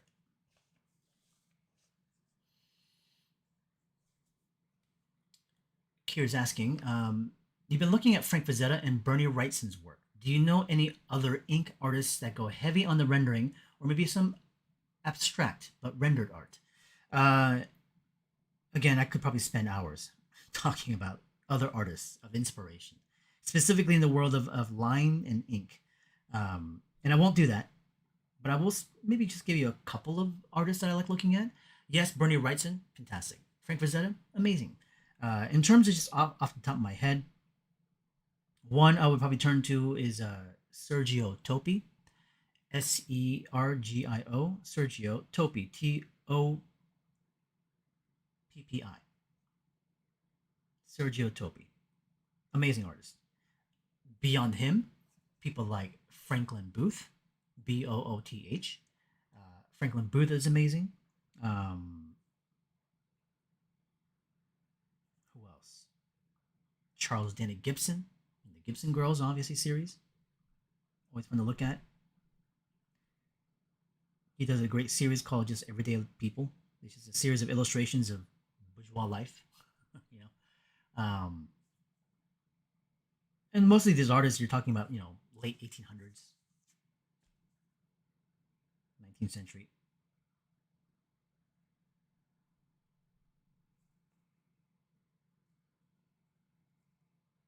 I would start there. For myself, in terms of personal inspiration, who I turned to the most, as many of you know, it's going to be Heinrich Klei.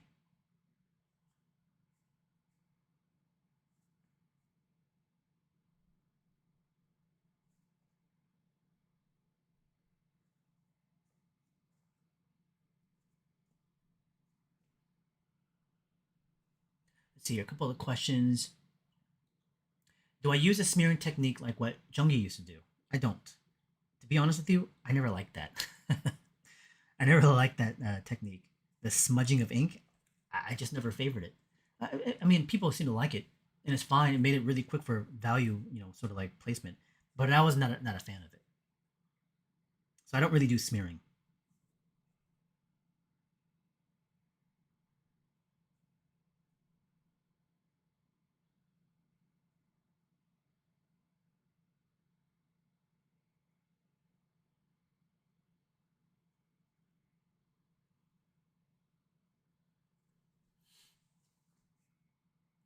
We're going to get to a certain point here, and I'm going to shift over to another tool.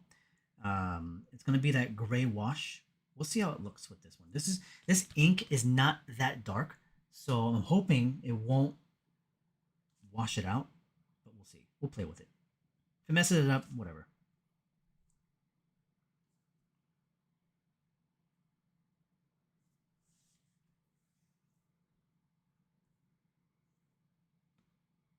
And Eli, your comment I very much agree with. Hard work makes luck function. Luck on its own doesn't do a whole lot. Absolutely agree. Can't sit there twiddling your thumbs waiting for something to happen. You got to be very proactive on being able to put yourself out there, and then the luck and the timing may be in your potential favor. Um,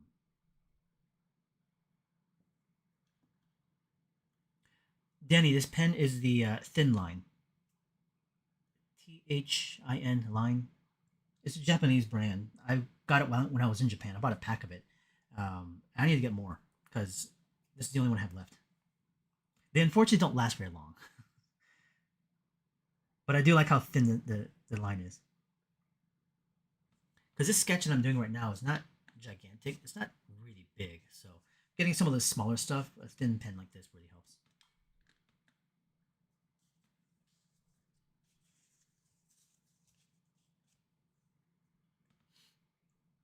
One Winged Hawk is asking, did you ever get into the trap of wanting to get good at too many different mediums or subjects?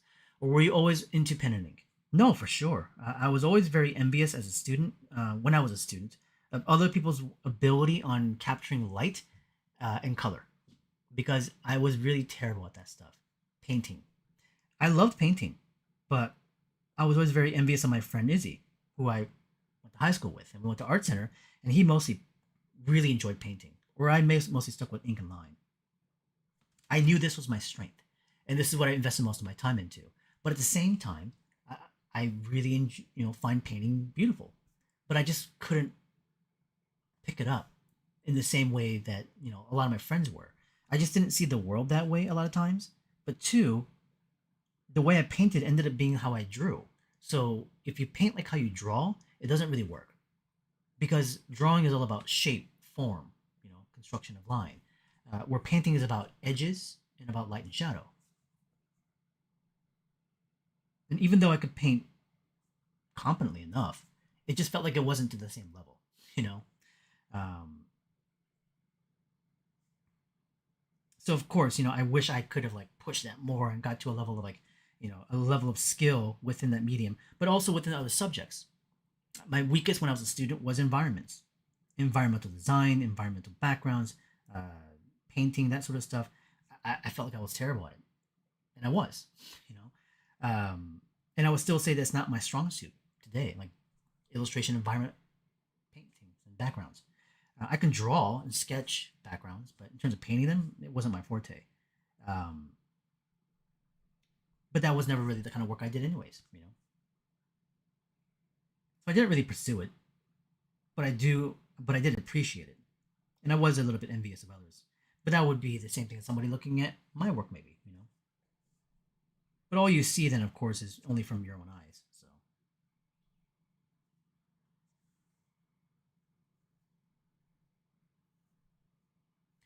any updated insights into the state of the art industry?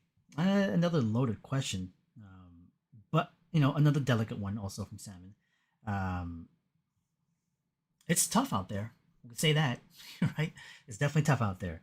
And this is not within an isolated industry. This is within film, animation, even games.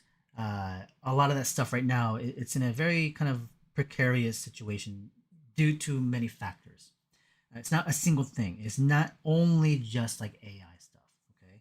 And yes, AI has a factor of effect, but it's only just a vibration of effect from fear, the impending fear of it. It's not overtly, kind of like affecting the industry where it's like taking over everyone's job. It's maybe affecting a few, but not to the levels in which where it's become, where it's a commonplace just yet. It might be, but that's not really the main thing. That's kind of like having people having a hard time finding work. Um, right now, a lot of it stemmed from the periods of the pandemic. That was part of it. It's still a resonating effect of that time. Um, that then the adjustments of budgetary concerns, production costs, where medium is being put out there. Things like streaming collapsed a little bit. So all this content, all these projects and productions that were ramping up and working before 2020, once pandemic hit, all those things shut down. And then of course where the money was being spent, to get that production up was being pulled back. So they're letting artists go and productions are being dropped down. And today still I would say it's very much affected by it. And then from there, it's also from the fact that the work started to go in different places. Because here in the US, we're no longer the apex in terms of where we could find work. In terms of studios looking for artists. Because now we're seeing trained people or different studios and agencies that are available internationally. So a lot of work are starting to go outside. And some of the more kind of like busy work of some, let's say, design maybe, but mostly things like animation, production work can go to those places. So here in the U.S., some of the younger artists are having a hard time finding work. Not even just younger artists, artists in general. So that's a factor as well. But yeah, I think definitely that part of AI is now becoming a little bit stronger of this, you know, effect as creeping up more and more. It doesn't affect me directly because, the kind of work that I do, people come to me for. So I've already carved out my market, but definitely in terms of like the younger generation, it'll be tricky for them. The next 5 years or so is going to be a very, very difficult time because nothing's been standardized, especially in terms of that part of technology. So because it's still very infant stage and nobody knows exactly how much of an effect it really has and what it's supposed to be, growing pains, you know. But it is a little bit tricky right now in terms of work. Uh, there is work out there. It's just that I think for younger people, it's harder because they're also looking for more experienced individuals. But however, that's not the it's not the truth of it all. I was having a conversation with a friend of mine who actually owns a studio. He runs a game studio, and I visited him just this last weekend, and he's directing a game, the full AAA game. And I asked him, "It's like, you guys are mostly remote working, and that's what they're doing. They don't have an office. They work at home." And I told him like, well, then you must really only hire experienced people, because like why would you hire young inexperienced individuals out of school? Because you probably want someone who's confident in their skill and who's remote working, responsible for their timesheets. But he was actually saying no, actually no, we actually do hire young people and students, and we will invest and train them. And I kind of looked at him, kind of turned my head, it's like, oh, I didn't think you guys would even consider that. In the industry before, the idea of investment of training that goes into an employee was done because if they're going to hire you, you're going to be on that team for like 2 years. You're an investment. If your skills are good enough, they'll train you to be able to be competitive within the actual uh, studio that you're working for, right? But you had to show promise. But I assumed after the pandemic and COVID, a lot of inexperienced people would have a much more difficult time. But here is a studio telling me, no, actually, we do hire young people right now still. So I was actually pleasantly surprised to hear that and glad to hear that he himself, a studio like his, is actually hiring young people still. So it's out there. There's chances. But it still doesn't make it the common. It doesn't mean that every studio does that.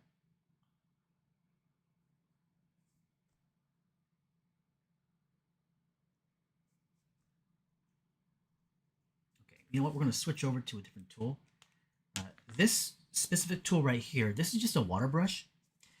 And this water brush is filled with ink being diluted with just water. And I tried to get to a certain value. Oops, it's not split, it's still there. It's all right. Um, it's actually not that good in terms of flow, but I have to squeeze it. And once I squeeze it, you'll get a little bit of that ink coming through. And it's like maybe a, I don't know, 40, 50% value, seems like right now. So it's dark, but not black ink. So I'm going to use this on top of here a little bit and just see how it goes. Hopefully it goes okay. And what I'm going to do is grab a paper towel.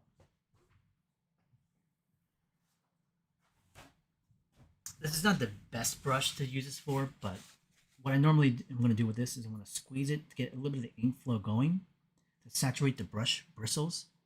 So I'm squeezing it right now, and then I'm going to go back on top and just layer it. And so this absorbs into the paper pretty well. I'll zoom in even closer so you can kind of see it. Squeeze. I'm not even going to dab it. A little bit, maybe I will, but I'll go back in. And it just like soaks into the paper. It's like a paper towel. And this is just diluted ink inside a water brush. You can also just use a regular brush.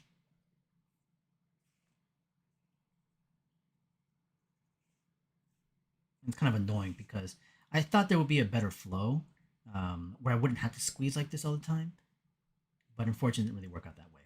So I actually would prefer a little dish with diluted ink and just use a regular brush because I don't have to always do this.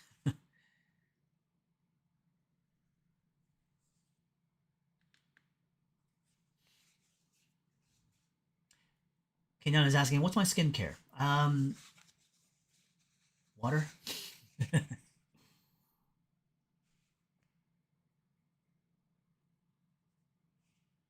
You're asking a 40-year-old man his skincare, and I don't really have one.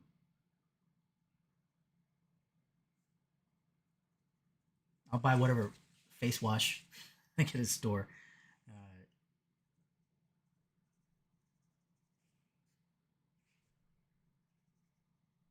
In the mornings when I wake up, I don't have to actually like use that face wash. I can just use water.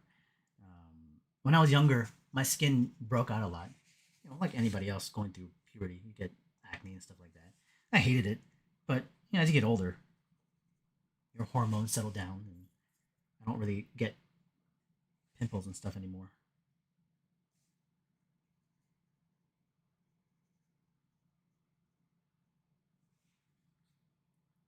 But in terms of maybe if it's about uh, the youthful look, that's just the Asian gene, I guess, as everyone would say, right? And having that Asian gene, as I reach a certain age, I'll probably end up shriveling like a raisin at some point here. It's an instant overnight change, right? Look like you're still in your 30s at one point, and you wake up one day and you're all of a sudden in your 60s. I don't know. Probably not. Because the thing is, my parents, looked pretty good all the way, even now. I mean, they're in their 70s. And they probably look like they're in their 50s, you know? And that's that generation. My generation, that's born in the 80s and 90s, we're probably going to be doing better. For one, I in my 20s was relatively good in terms of exercising and stuff like that. Didn't don't have the best diet, but need to change that. Zoom in a little bit more.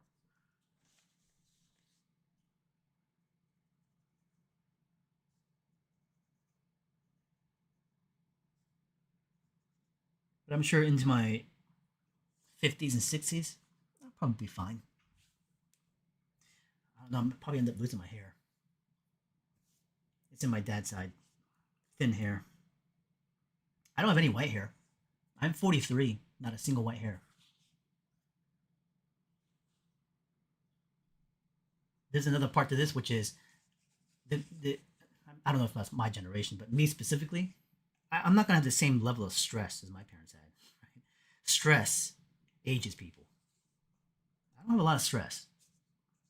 I have the typical, normal stress that people would have. Oh, I wish, financially or this, that kind of stuff. And it's fine, but I'm not trying to like survive from starving or something like that. Which, people from the previous generation that were immigrants coming over may have.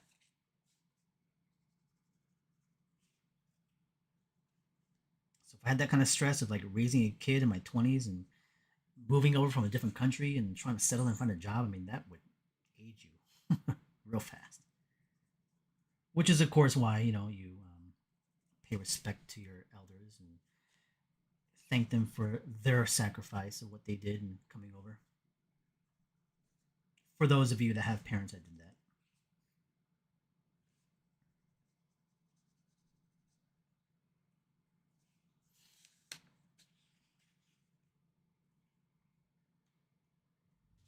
A couple questions above. Let me go back and read them real fast.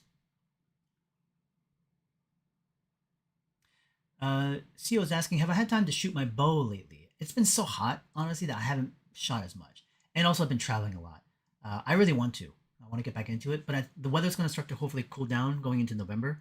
And I'm hoping that I'll have more chances to do so, especially after all these travels in October.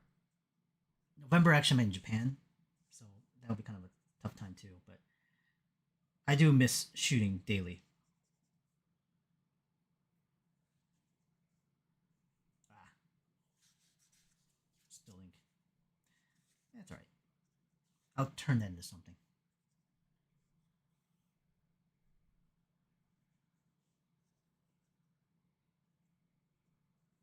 I'm just using this until I use up all the ink. I'm gonna discard it because I don't like this approach. It's kind of annoying.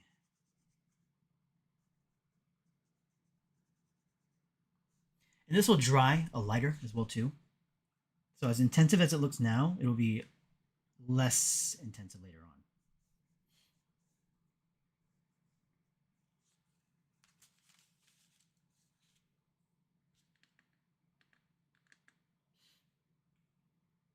Let's see a couple of comments and questions here. DWD Beats is asking, how long did it take you to draw one chapter of the Blacksmith? Well, the entire book took me 2 years, basically. It's 80 pages, full color, and there was no chapter. It was just one continuous book, one story. Um, but yeah, it was 2 years to make it. I would say it was about a full year to do the actual black and white and color. The first part of the year was kind of like writing structure, thumbnail, the initial startup, going into it. But I would say it was about a solid year of actual production and making pages. In general, I was producing about 2 pages a day, drawing wise, with breaks in between, or I got distracted with other stuff I had to do, so time would kind of break up. It wasn't like a consistent 1 year thing, but it was a year of that process.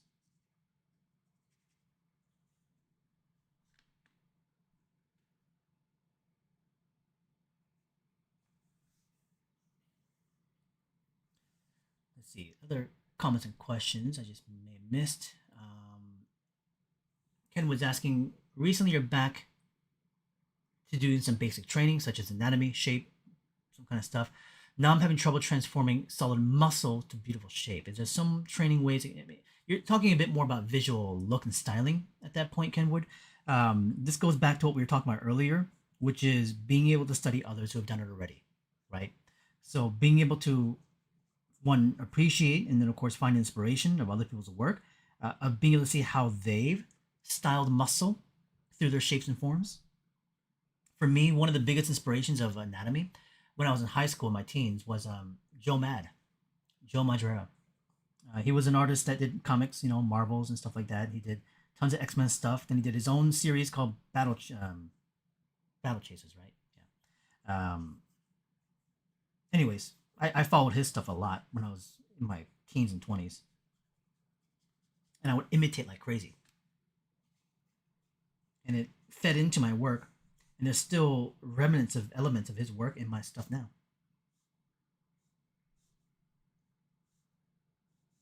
from Joe Mad, other artists I looked at a lot were, for especially things like muscle shape, Capcom artists, Akiman, Bengus, those guys.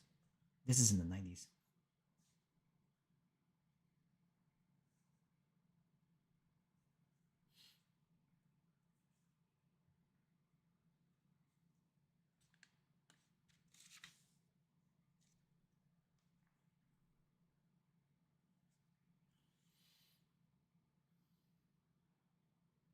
I'm gonna scroll down a little bit, see what other questions may have popped up. Aaron's asking, any tips on visual library? Well, I mean, the class that I teach, dynamic sketching, is a component to that.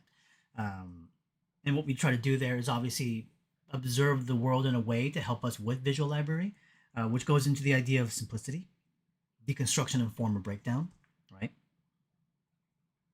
And then from there, despite doing that, it goes into simply of time, which it varies from person to person. For some people, it can take them a lifetime to build a strong visual library. Others, short, you know, maybe none at all for some people. I know there are some individuals that can't literally visualize in their head. They can't see a picture. It's just a condition they have. So they'll always have to rely upon references, which is okay.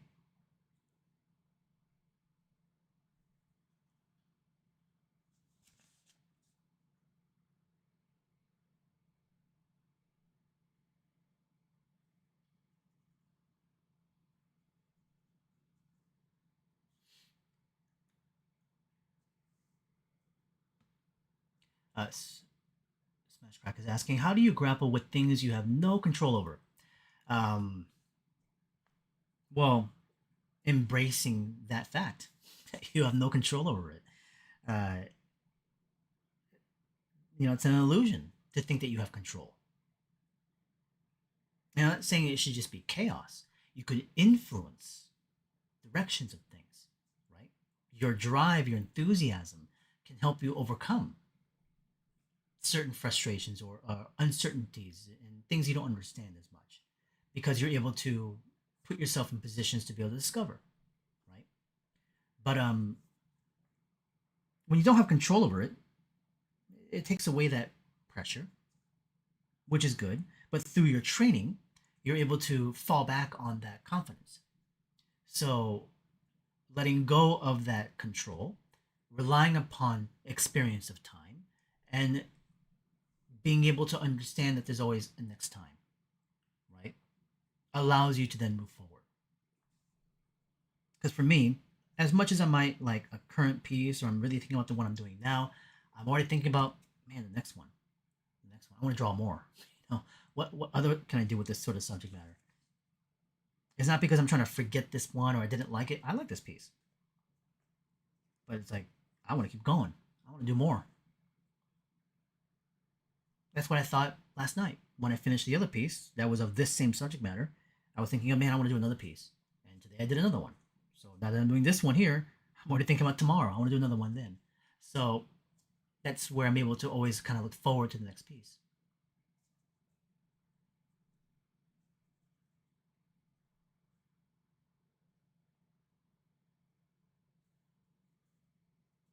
If anything, again, I'm trying to loosen my grip of control even more. Um, the control has been now defined even stronger through the training. Um, and now that I recognize, that aspect that has happened, because I've been overtrained essentially, trying to break that routine, trying to unlearn some of that stuff, it's kind of what I'm trying to do now, and it is massively difficult. I have no idea how I'm supposed to do it in terms of unlearning the things I've learned, but I'm aware of it, and I'm trying best I can. I may never get there, but it's okay. Still very much enjoying doing my day to day.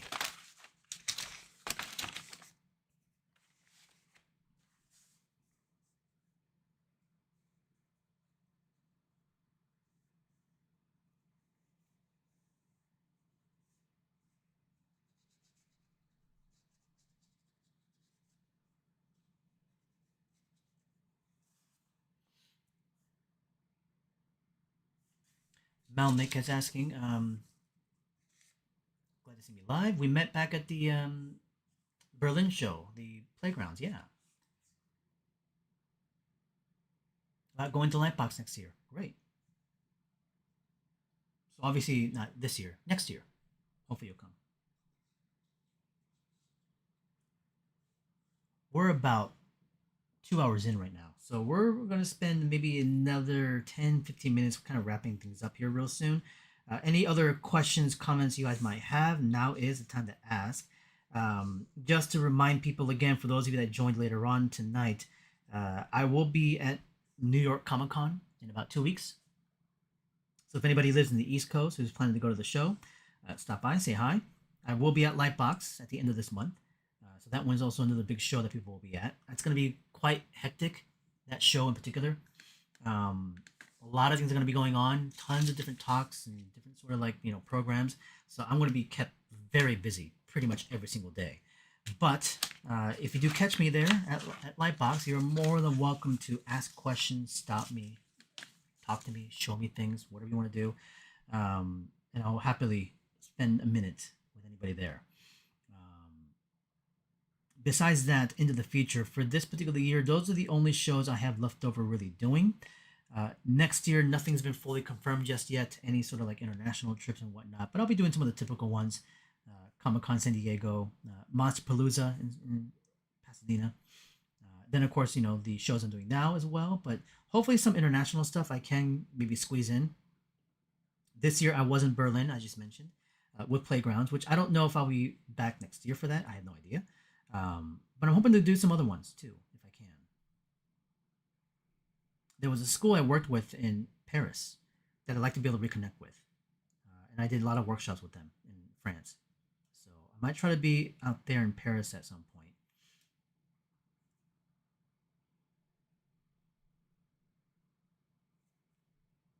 I'm just reestablishing some of the line weight and contrast and grouping some more things.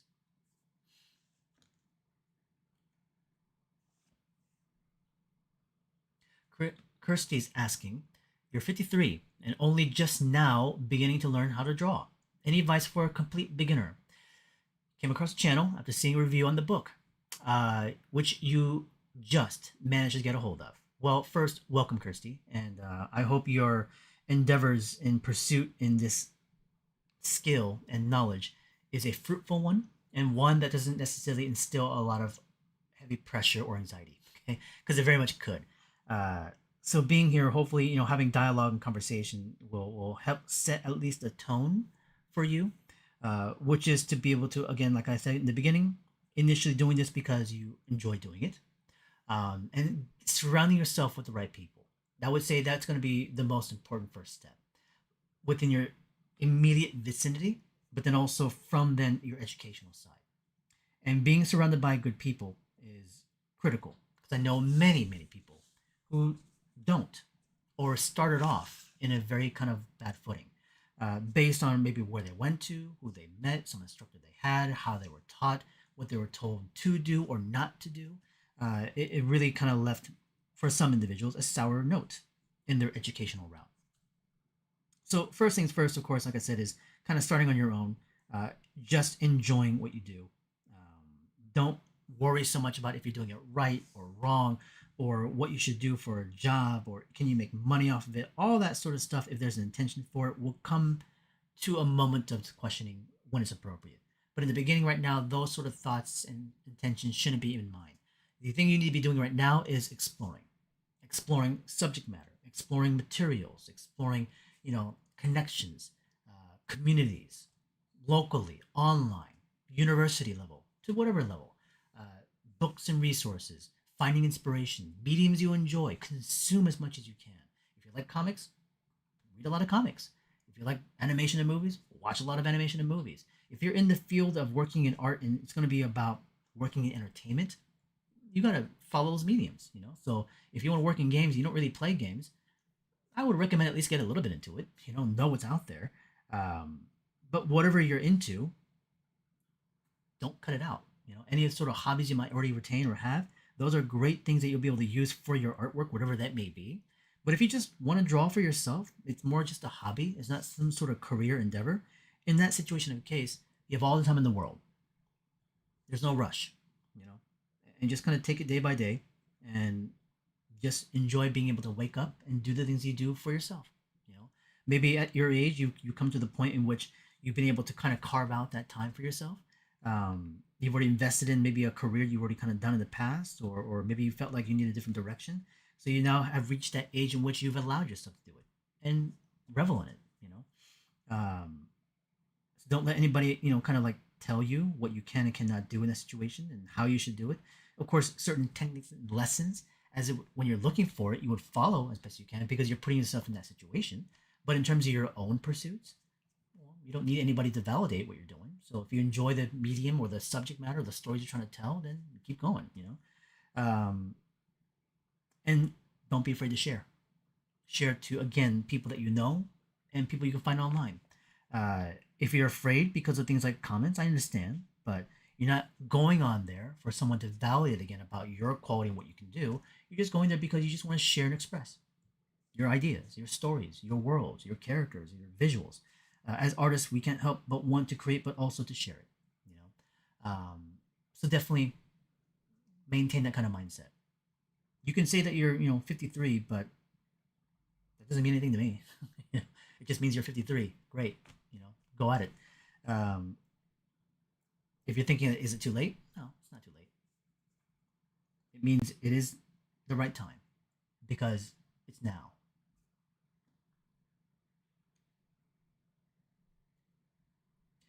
Fung is asking, how much of my time focus should I be prioritized towards studying and creating as a college student? Whatever time you can afford, yes, with a proper sense of balance of your mental and physical health, which incorporates being able to take care of yourself to whatever level, at least minimally, you can. And then, of course, engaging in other things that keep you enthused. Like I said, the hobbies that we talked about, people, there's socialization, your friends, relationships, family, all that sort of stuff. Don't disregard them. Don't push them away. And those are things that are not going to take away from your skills because they in turn will actually help you. If you can build a reinforced and strong, surrounding of people, it's only going to make you better. You know. But if you cut everything out and you isolate yourself like a hermit into your room and think I just have to draw 6-7 hours a day, you might get technically good, but you will also burn out and you'll hurt yourself, most likely physically. Mentally probably too. I hurt myself, my neck. I was sitting there as in college, hours upon hours every day, just working. And yeah, I got better, but I also did injure myself, and it had lasting effects. And the thing is, if I had just taken care of myself a little bit more, would I still been able to achieve the skills I wanted to? Yeah, I think so. I could have. I think so.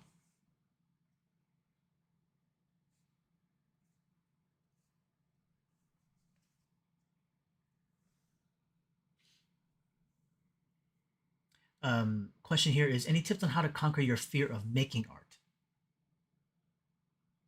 Well, yeah, it does take a bit of bravery, doesn't it? Because why is it fearful in the first place? Because you are putting yourself out there to be seen. It is as if you're revealing a part of yourself, which draws judgment. Yeah. And so judgment generates the fear because you don't want to look bad. You don't want to be different. You want to be accepted, validated. Those are all the common things that all humans want to some degree of level. And within the world of us as artists, you know, we don't just draw and hide it away and never want to show it. We want to have people look at it and be like, hey, it's great stuff. You want to have that experience. Um, and so yeah, it's inherently scary, but I don't think there should be a lack of fear in this. This actually has to do with even some of the stuff like AI stuff. This is only based on my own personal opinion, but when it comes to AI, this is in relation to your question about having fear of sharing your work, um, or not fear of sharing it, more the fear of making it right. But with AI stuff, there is no fear attached to it because the program does it for you. You know, all you need to have is just an idea, and you just prompt whatever it is you want to put into it, and it just pukes out those images for you, and you get to select and choose. It's like, oh, I like that one, that one. You might want to adjust your prompts and maybe get a different iteration of it. But there's no fear attached to it because it doesn't actually require struggle to produce a thing, right? And it's important that you have to have that moment of struggle and fear because based on then your drive and perseverance, which you may also lack and may not have. Because the thing is, in our artist community and historically, there are countless numbers of people who may have never made it, right?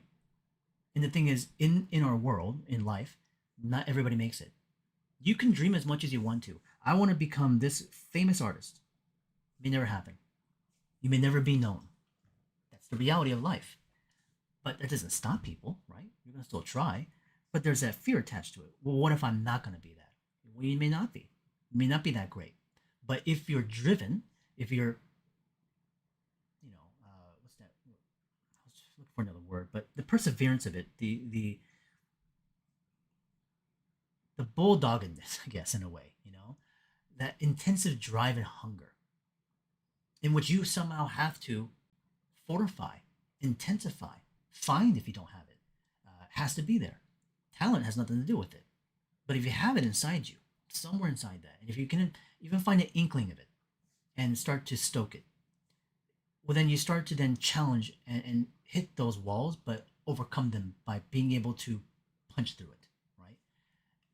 And there could be different ways of solving it, but you are facing those challenges. You're facing those walls, the difficulty of making that work, because you have all that gigantic wall in front of you, barrier telling you everything else, which is it's not going to work. You can't do it well. You're not good as compared to this person over here. You're not going to be famous in the future. You won't be able to do this in your work. Your family will not, be happy with what you produce. You will never be happy with what you produce. All this stuff is telling you that, but it's only you telling yourself this. And if there are other people telling you that as well, that's even a greater challenge, a struggle, even greater fear, because now it's literal words of people telling you this, not just you yourself. It's even scarier. Yet, despite that, there are then also countless people that have faced it and overcome it. They might still be traumatized by it, they might still be affected by it physically and mentally, but yet they pursue because we cannot let go of this. As much as it is scary, as much as it is fearful that is integrated within this, I myself cannot let go of this innate feeling, this urge, this deep hunger to just create. I can't help it. There's nothing in this world that would stop me. Death itself only, and so if that is the only thing that could stop me, nothing scares me, right? In terms of that, because what's scarier than death for some people, right? It's the ultimate thing. But that's also, of course, based on then personal experiences. I myself, I'm not saying I'm unique in this situation. Others here may have experienced tragic, unfortunate stuff like this as well too. But having gone through it, I have context of the fragility of the present moment. I've had that moment today, literally, literally today. I had an experience with a very close friend, and I won't tell you all the details, but he is in the hospital right now, and he went through a very major, major intensive surgery. Probably should have killed him, but I visited him at the hospital right before I came to the live stream. It wasn't planned. He just had it on the weekend, and you just have those moments. Realize this person could not be here tomorrow, and he probably shouldn't have been, but he is. And so I see the same thing in myself as well too. That I may not be here tomorrow, but what I'm doing right now is something that I cannot help but stop doing it. I have to do it, and nothing will stop me. I'm not doing it out of fear because I may die tomorrow. I just realize that's the reality of it, and I'm going to appreciate these very moments every single time. And so I'm not going to go with a sense of urgency and rushness. I have to get all this stuff done. I'm not doing this again for you guys. I'm doing this for me. You just happen to be here to interact with me, and I'm happy to be able to interact with you and to talk and to share and to comment and advise on things. But this image, again, like I said, I'm not drawing it to impress you. I'm not drawing it to sell it to you. Somebody might be interested in buying it. Great. But if nobody did, I don't care. It doesn't matter to me. Um, that's not my full intention. But again, those are the factors in life that I'm very, very in the present mind of, you know.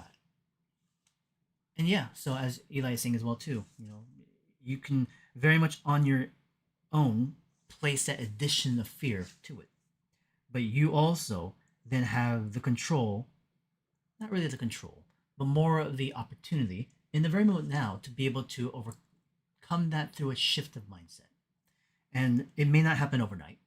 This is not a thing we're talking about where all of a sudden, in the instant of an overnight situation, that all of a sudden you feel like, hey, I can now do it. It may take you years, it may take you a lifetime, but are you willing to spend that lifetime doing what I'm doing, right?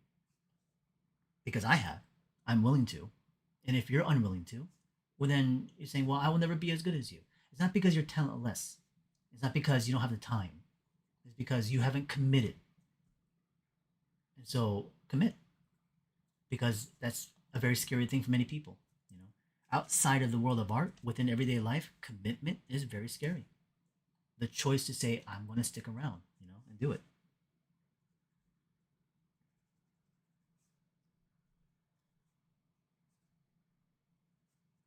I don't mean to be so, in terms of talk and conversation, philosophical of mind of life. So I do apologize if it's going a little bit too that direction. I can't help it sometimes. Also, the fact that I literally went through this whole thing today, so my mindset is already somewhat there.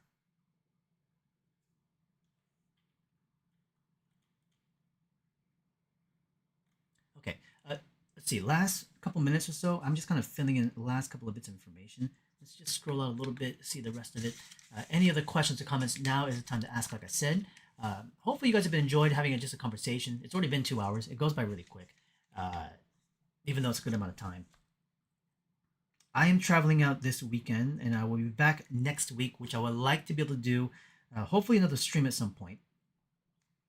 When that will probably happen, I'm hoping it's going to be on maybe the 15th, but most likely when I get back from New York Comic Con. So once I get back from New York Comic Con, I'm gonna have a couple of days before Lightbox Expo, which I would like to be able to do a live stream then, to basically talk about the show, and also then have conversations with individuals that may be coming to the show. What's always good to have a conversation about is how do we engage, how do we use those opportunities, and how do I even just like talk to people, So those kind of like moments of discussions can always be really fun. But in any case, this sort of live stream approach, I still would like to keep as consistent as I can. As you'll notice, obviously it doesn't happen consistently every month, but I still have the intention of mine to keep this a real thing on YouTube, and I would like to keep it going as long as I can. It does help me in terms of my own engagements and also keeping up my classes. Class registration is actually starting up tomorrow, which my next set of classes for this year, my final round, begins October 22nd, and we finish around the midpoint of December. So if anybody's looking for classes right now, please do consider it. But if you're not, that's okay. But what you can do for me is maybe share it. Share it on your own channels. Maybe you have other individuals that are looking for art classes. And so that may help fill up my numbers, but also keep my classes going, basically. Because all I have is word of mouth.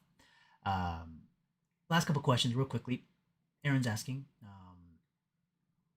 any books you recommend on how I can use references without making it feel like a copy? No books that I know of. Maybe somebody here might know of one, but I myself don't know a book like that can inform you of how to use references and not feel like a copy. No book that I know of. There could be classes that discuss that, foundational classes. My dynamic sketching class is basically that. We use references, but we don't want to copy it. We want to interpret it. Difference between copy of imitation and interpretation. With interpretation, you're filtering data and making decisions. Design. Last question here. Am I going to be doing any demos at New York Comic Con? Well, I'll be at the Artist Alley. It's L-30 in the artist alley section. I'll be with another Korean artist from Sipperani, Dong Ho Kim. He does all that perspective stuff, and we'll be drawing at the table. So we'll have a monitor set up, and we'll be drawing live. So you can watch that and ask questions. If you're going to be at the show, you can definitely do that, which is, in my opinion, a little bit better than an actual full like big presentation because it makes it a little bit more personable to the viewers. You can actually walk up and watch, but also talk to me while I'm doing it.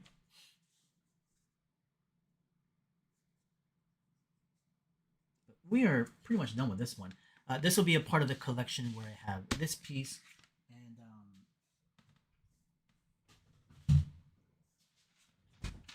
this one I finished. So this one and this one will be a part of a collection together. You can see how thin that paper is. It's like super transparent. This is that mulberry paper from Korea. But it's part of the same line, something similar of an idea. I might do another one. I might want to try one with a bit more of an action movement and pose. So I don't know if I want to do it tonight. It's already 12:30, so maybe I'll do it tomorrow. But I do want to do more. Anyways, hey, I appreciate the donation there. Irrelevant name. Appreciate that a lot, actually. And for those of you that are part of this stream right now, again, welcome for those of you that are here for the first time. I will plan to do more into the future. And classes, like I said, will be starting up real soon. In terms of where you can go to get my classes, you can go to my website, which is just peterhanstyleart.com. Bookmark that site, and you'll be able to find registration information on there. And registration opens up tomorrow at noon Pacific time. Oh, in terms of like any art books I would recommend for artists for character design or fantasy, well, for character design, actually, there's not that many. there's like concept art books, right? But in terms of like character design books, there's only a few. Not that I even really know of that many. I think in that situation, what you'd want to look for is certain properties under a certain industry, Aaron. So, for example, like you like game design or animation, for film or TV, and going into the industry, look for a company or a studio in which you maybe consume that product. If it's a game, maybe I like the Capcom stuff. Maybe I like stuff from Naughty Dog. So I look at their properties and brand, and maybe find art books related to that particular sort of like product, and I would then look at it as inspiration. Right? If it's an animation, this studio, DreamWorks, Pixar, Disney, whatever the case is, looking for art books under that property, I bring in. So start there, I'd say.